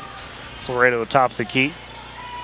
Trying to get it to Washington on the elbow. Poked at, able to work it over to Cole Reed. Finds Hutchins in the corner, left side.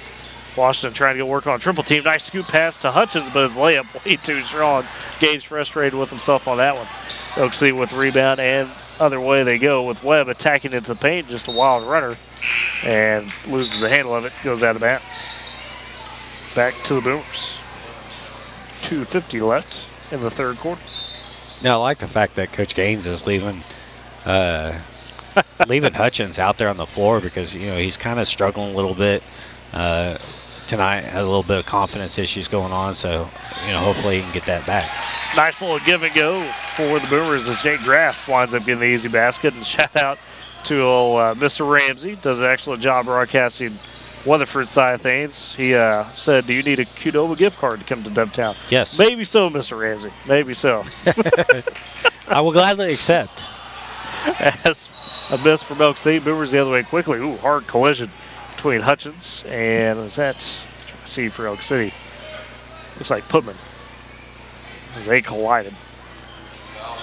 And that's going to be a foul on Elk City. Putman collecting. Should be his first. Or excuse me, they call it a turnover. I apologize. Call that a turnover. I think really the only bad thing about Weatherford is the blue and gray.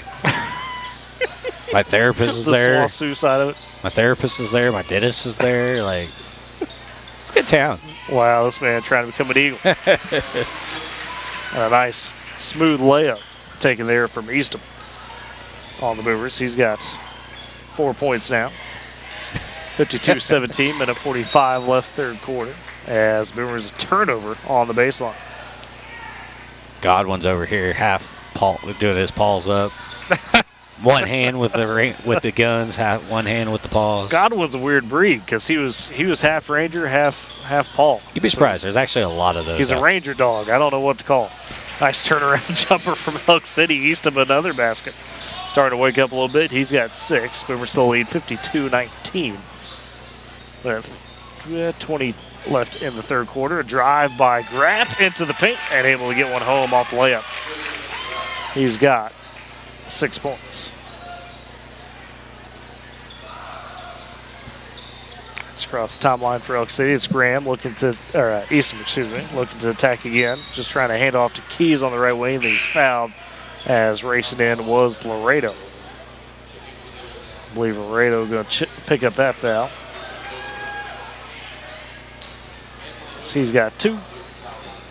We'll see Luke Talley for the first time tonight for Woodward.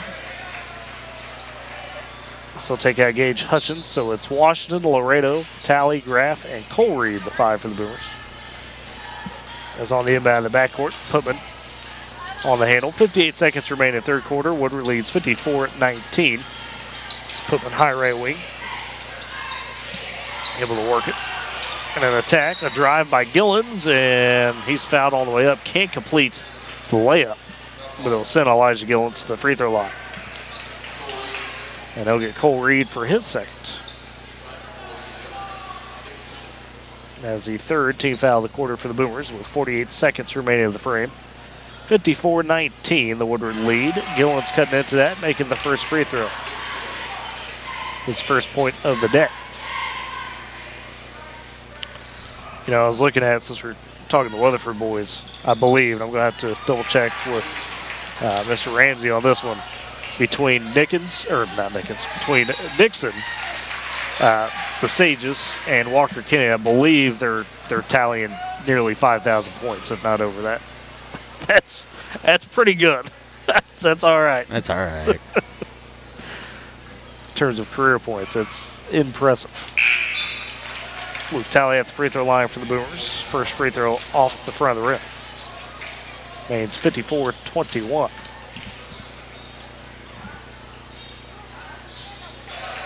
Second free throw goes. So Talley on the board with 8 points. He's got 1. 40 seconds remaining in the third quarter. Left wing, it's Putman for the Elks. Top of the key to Brought. Goes right side. Eastham gets open. Takes the three from the wing. Bit off. Mong with the rebound. Misses the putback. Able to collect his own board. And now a foul underneath on the Boomers.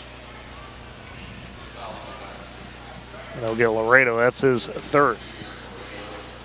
And that's number 4 in the quarter for Woodward.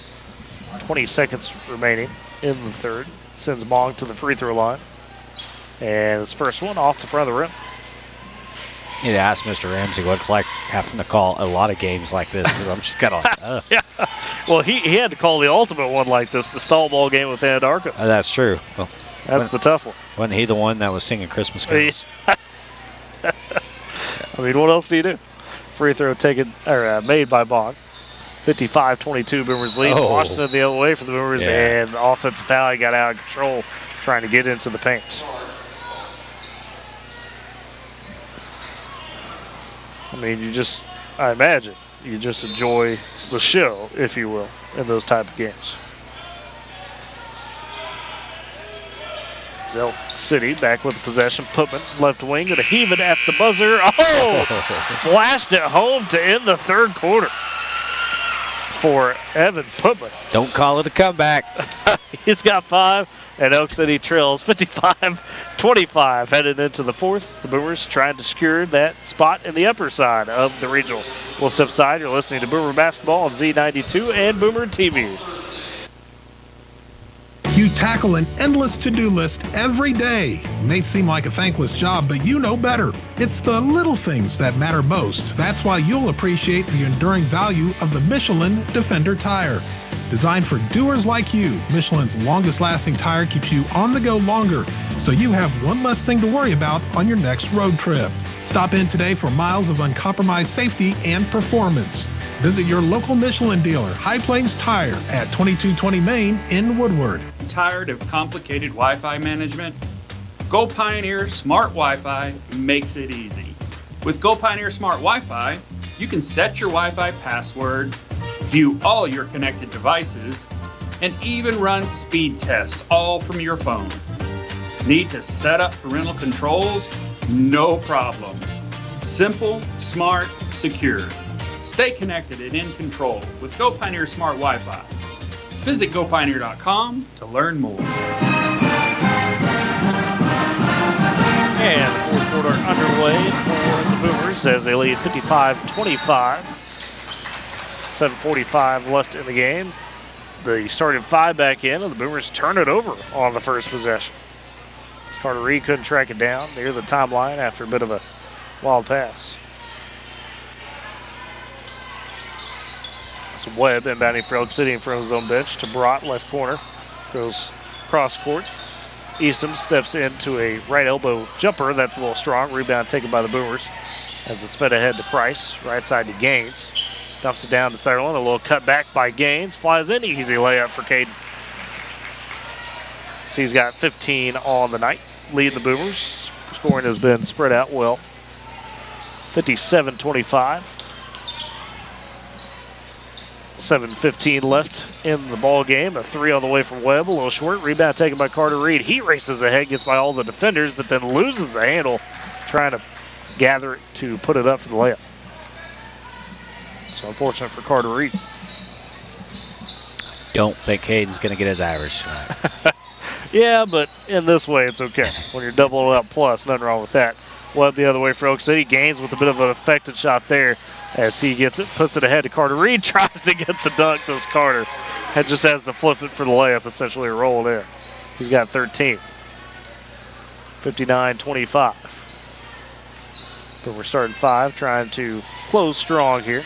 Kind of what you had figured, right? Get a couple minutes to start this fourth quarter. Carter Reed almost is still on Eastham. Collects it back, drives to the paint, and draws the foul as he goes up. Is it on Gaines or is it on Sunderland? Oh, We got Carter Reed Carter. who's coming back into play. Okay. That's a 4th on Carter Reed, unfortunately.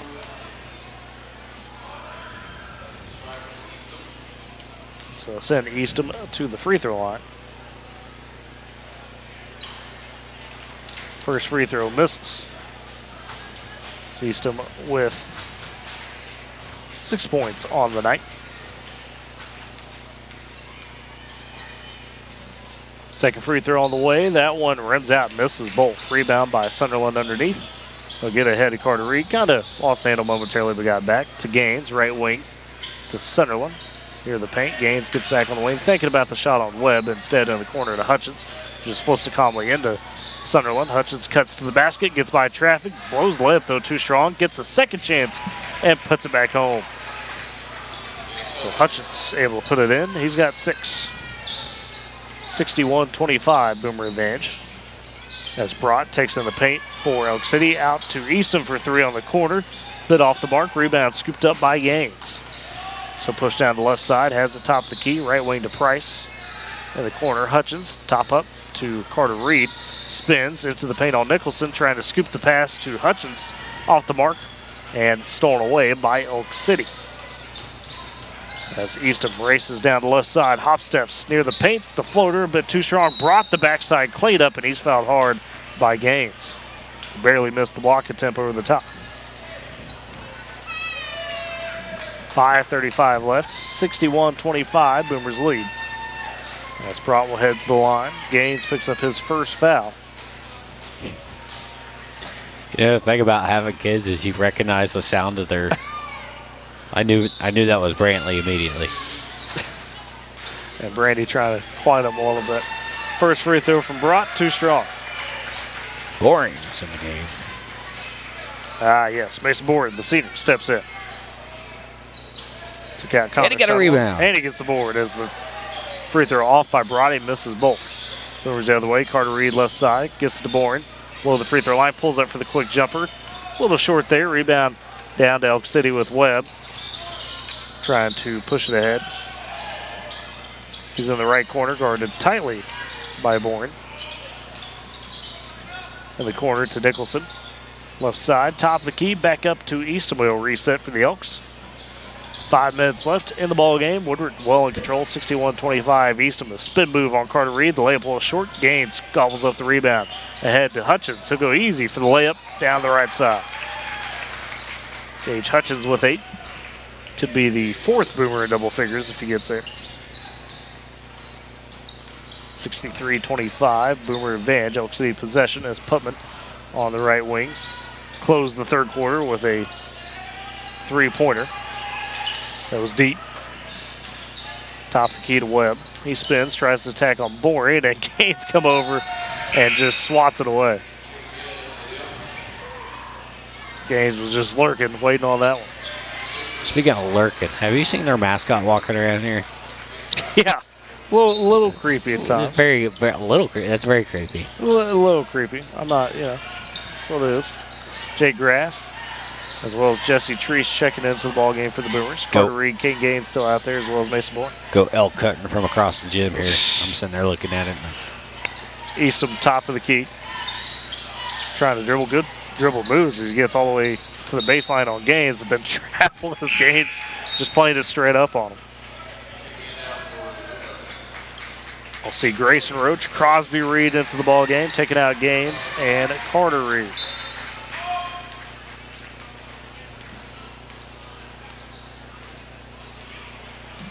As this Boomer possession with Graff, top of the key, 4 minutes left.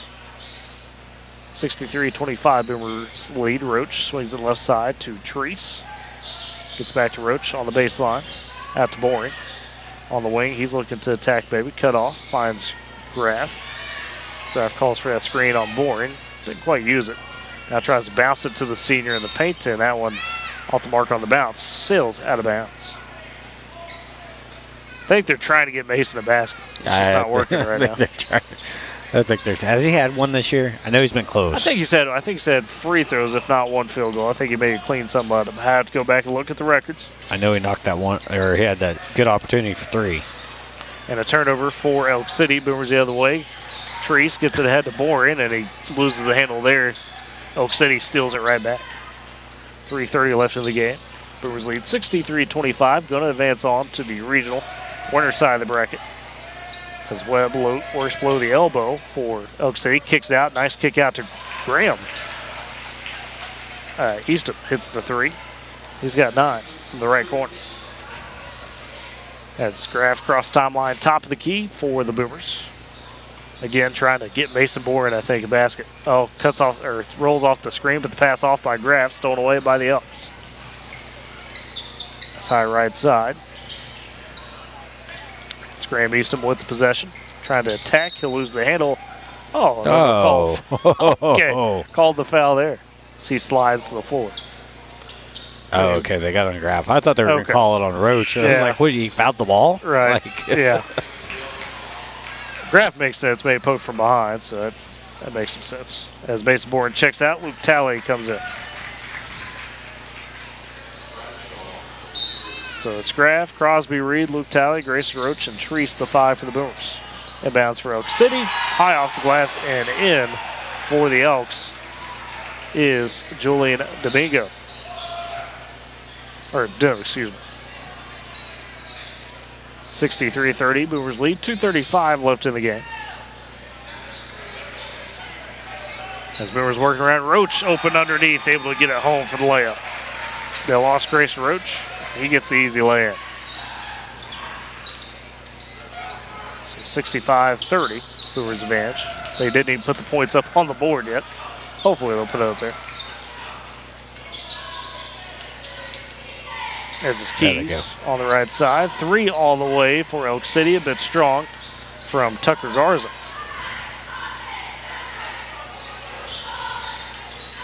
As it's Graff on the inbounds, or taking the possession. And now we got some subs coming for the Boomers. Or a sub, Mason Boren will take out Jay Graff.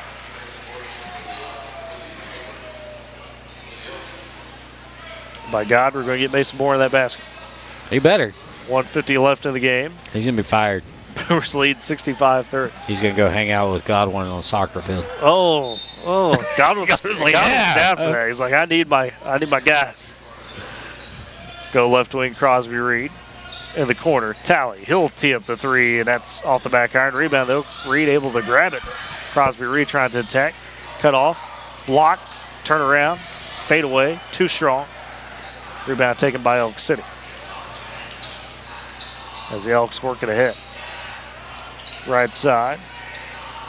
Okay, they've replaced some numbers here because it's not Garza and Bowie on the floor, but that's who they've got. It's 3 and 1. So unfortunately do not have those numbers for the Elks.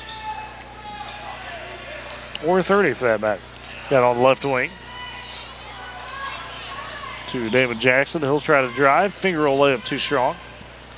Rebound taken by the Boomers. Ahead to Talley. Down to Boring. Left block for the layup. Oh, just off. Boomer bench would go crazy. Treese the chance, no good. Boring, another chance, and he's fouled. With 56 seconds left in the game. Mason trying to get one of those layups. The rim not cooperating.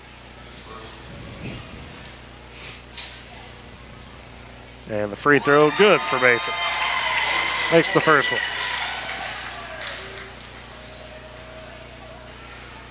Second one on the way. Hey, it splashes home. Mason Boren with 2 points. Got him at the line. 67-30, the Boomers lead. Down to 50 seconds remaining in the half, or in the ball game. I want to say in the half. Good Lord. City with on the left wing. Top the key. Swing it right side. Pass it on. Dumping it down in the paint. So that side of the right block. They'll work it back out. Down to 30 seconds left. Roach trying to poke one away. Bounce pass across the paint. It's loose. Looks like he's trying to collect it. Now you got a man on the floor. Rebound eventually picked up by Roach. Feeds ahead. The layup. And good for Talley. So he's got 3, and we got a slow Elk to get up. Maybe tweaked his ankle a touch. He hurt his hoof. Really? Did they call him hoofs? For a deer, maybe. For an elk, maybe. That's what an elk is it not? It's a species. I am not a wildlife expert, sir.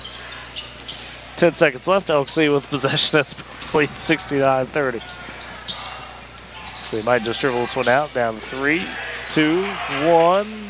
Pulls up the shot off the front of the rim. And that will do it. The Boomers have claimed the District 4 championship as they beat Elk City 69-30 on the boys' side. They will advance on next Thursday, most likely await a date with the Eagles of Weatherford in Weatherford. We'll step aside for break, come back with your post-game stats and your wrap-up. You're listening to Boomer Basketball on Z92 and Boomer TV. This back-to-school season, give your home the connection it deserves with Go Pioneer Fiber Internet. Experience the power of Wi-Fi 6 technology for smoother streaming, gaming, and learning. And with the Go Pioneer Smart Wi-Fi app, managing your home network is a breeze. Choose from multiple plans with symmetrical speeds for lightning-fast uploads and downloads. Get your family school-ready with Go Pioneer Fiber Internet. Sign up today at gopioneer.com. Life never stops moving. Between the 30-minute commutes, daycare pickups, and that weekend trip to Grandma's, you're racking up the miles. What you need is a tire that can keep up, like the exceptionally long-lasting Michelin Defender tire. With an 80,000-mile warranty and the safety you expect, you can lose track of the miles and focus on what really matters, the memories made along the way. Stop in today at 2220 Main in Woodward to see your local Michelin dealer, High Plains Tire. And back at the Pioneer Center in Elk City as the Boomer Boys take it 69-30, the final against the Elk City Elks. Quarter scoring, looking at your post-game stats, it was 17-7. First quarter score, Boomers advantage there, 19-4 for the second quarter. And then the third quarter, Boomers won that one, 19-14. And then the fourth quarter, they closed with a 14-5 quarter there, pulling away for that 69-30 win. Scoring nice and even for the Boomers for the most part. Caden Gaines with 15 leading the way. You had 13 for Carter Reed, 11 for Cole Reed off the bench tonight, 8 for Gage Hutchins, 6 for Jake Graff, 3 for Luke Talley, as well as Connor Sunderland, 2 for Mason Boring and Grayson Roach tonight for the Elk City side. Leading them in scoring, Graham Eastham with 9 points. He had a three-pointer as well. As you got 5 from Evan Putman and also 6 from Crew Keys. There are 3 main scorers there for Elk City. The Boomers now 17-5 on the season. The Elks fall to 2-20. And Eric, a little shaky there maybe in the first quarter, but the Boomers able to get up and get going as we got to that second quarter onward. Yeah, once they figured out how to get I don't say how to get a rhythm, but once they figured out the rhythm of the game, really came out. To me, it was the second half. But coming out in the third quarter is when it really kind of started rolling for them. So overall, good job by the Boomers. They out-rebounded Elk City 34-20 tonight. Leading the way was actually Sunderland with 7 rebounds. Gaines had 6. Looks like Washington had 4. Hutchins had 3. Then a whole slew of other rebounders. We had Carter Reed, Cole Reed, Laredo, and Boring with 2. Oh, excuse me, Jesse Treese. I forgot about him. He had 3. And then, Price had a rebound. Graff had a rebound. Crosby Reed had a rebound. So it was a really overall balanced game for the Boomers. A lot of guys got a chance to get to get in into the stat sheet. So good job overall. Yeah, it's one of those nights you like where everybody gets a little shine. You're able to take advantage of things, and everybody able to highlight themselves a touch there. So good team effort from the Boomers. Again, moving on to face likely Weatherford. They play tomorrow against Cache in Weatherford, but that game will be 7:30 on Thursday in Weatherford. Weatherford, the sub-site to the main site of Kingfisher. So if the Boomers win and move on, they would play again, I believe, at 7:30, but not until Saturday for that regional championship. Should the Boomers fall next Thursday night, then they would be thrown to the consolation bracket and move to Kingfisher for a Friday game. So we'll see how that shakes out. The girls, with their loss earlier tonight to Elk City, they will have to play at 1 o'clock on Thursday against the loser of that Cache Weatherford game, and that one in Weatherford. So you got the split, the 1 and the 7:30.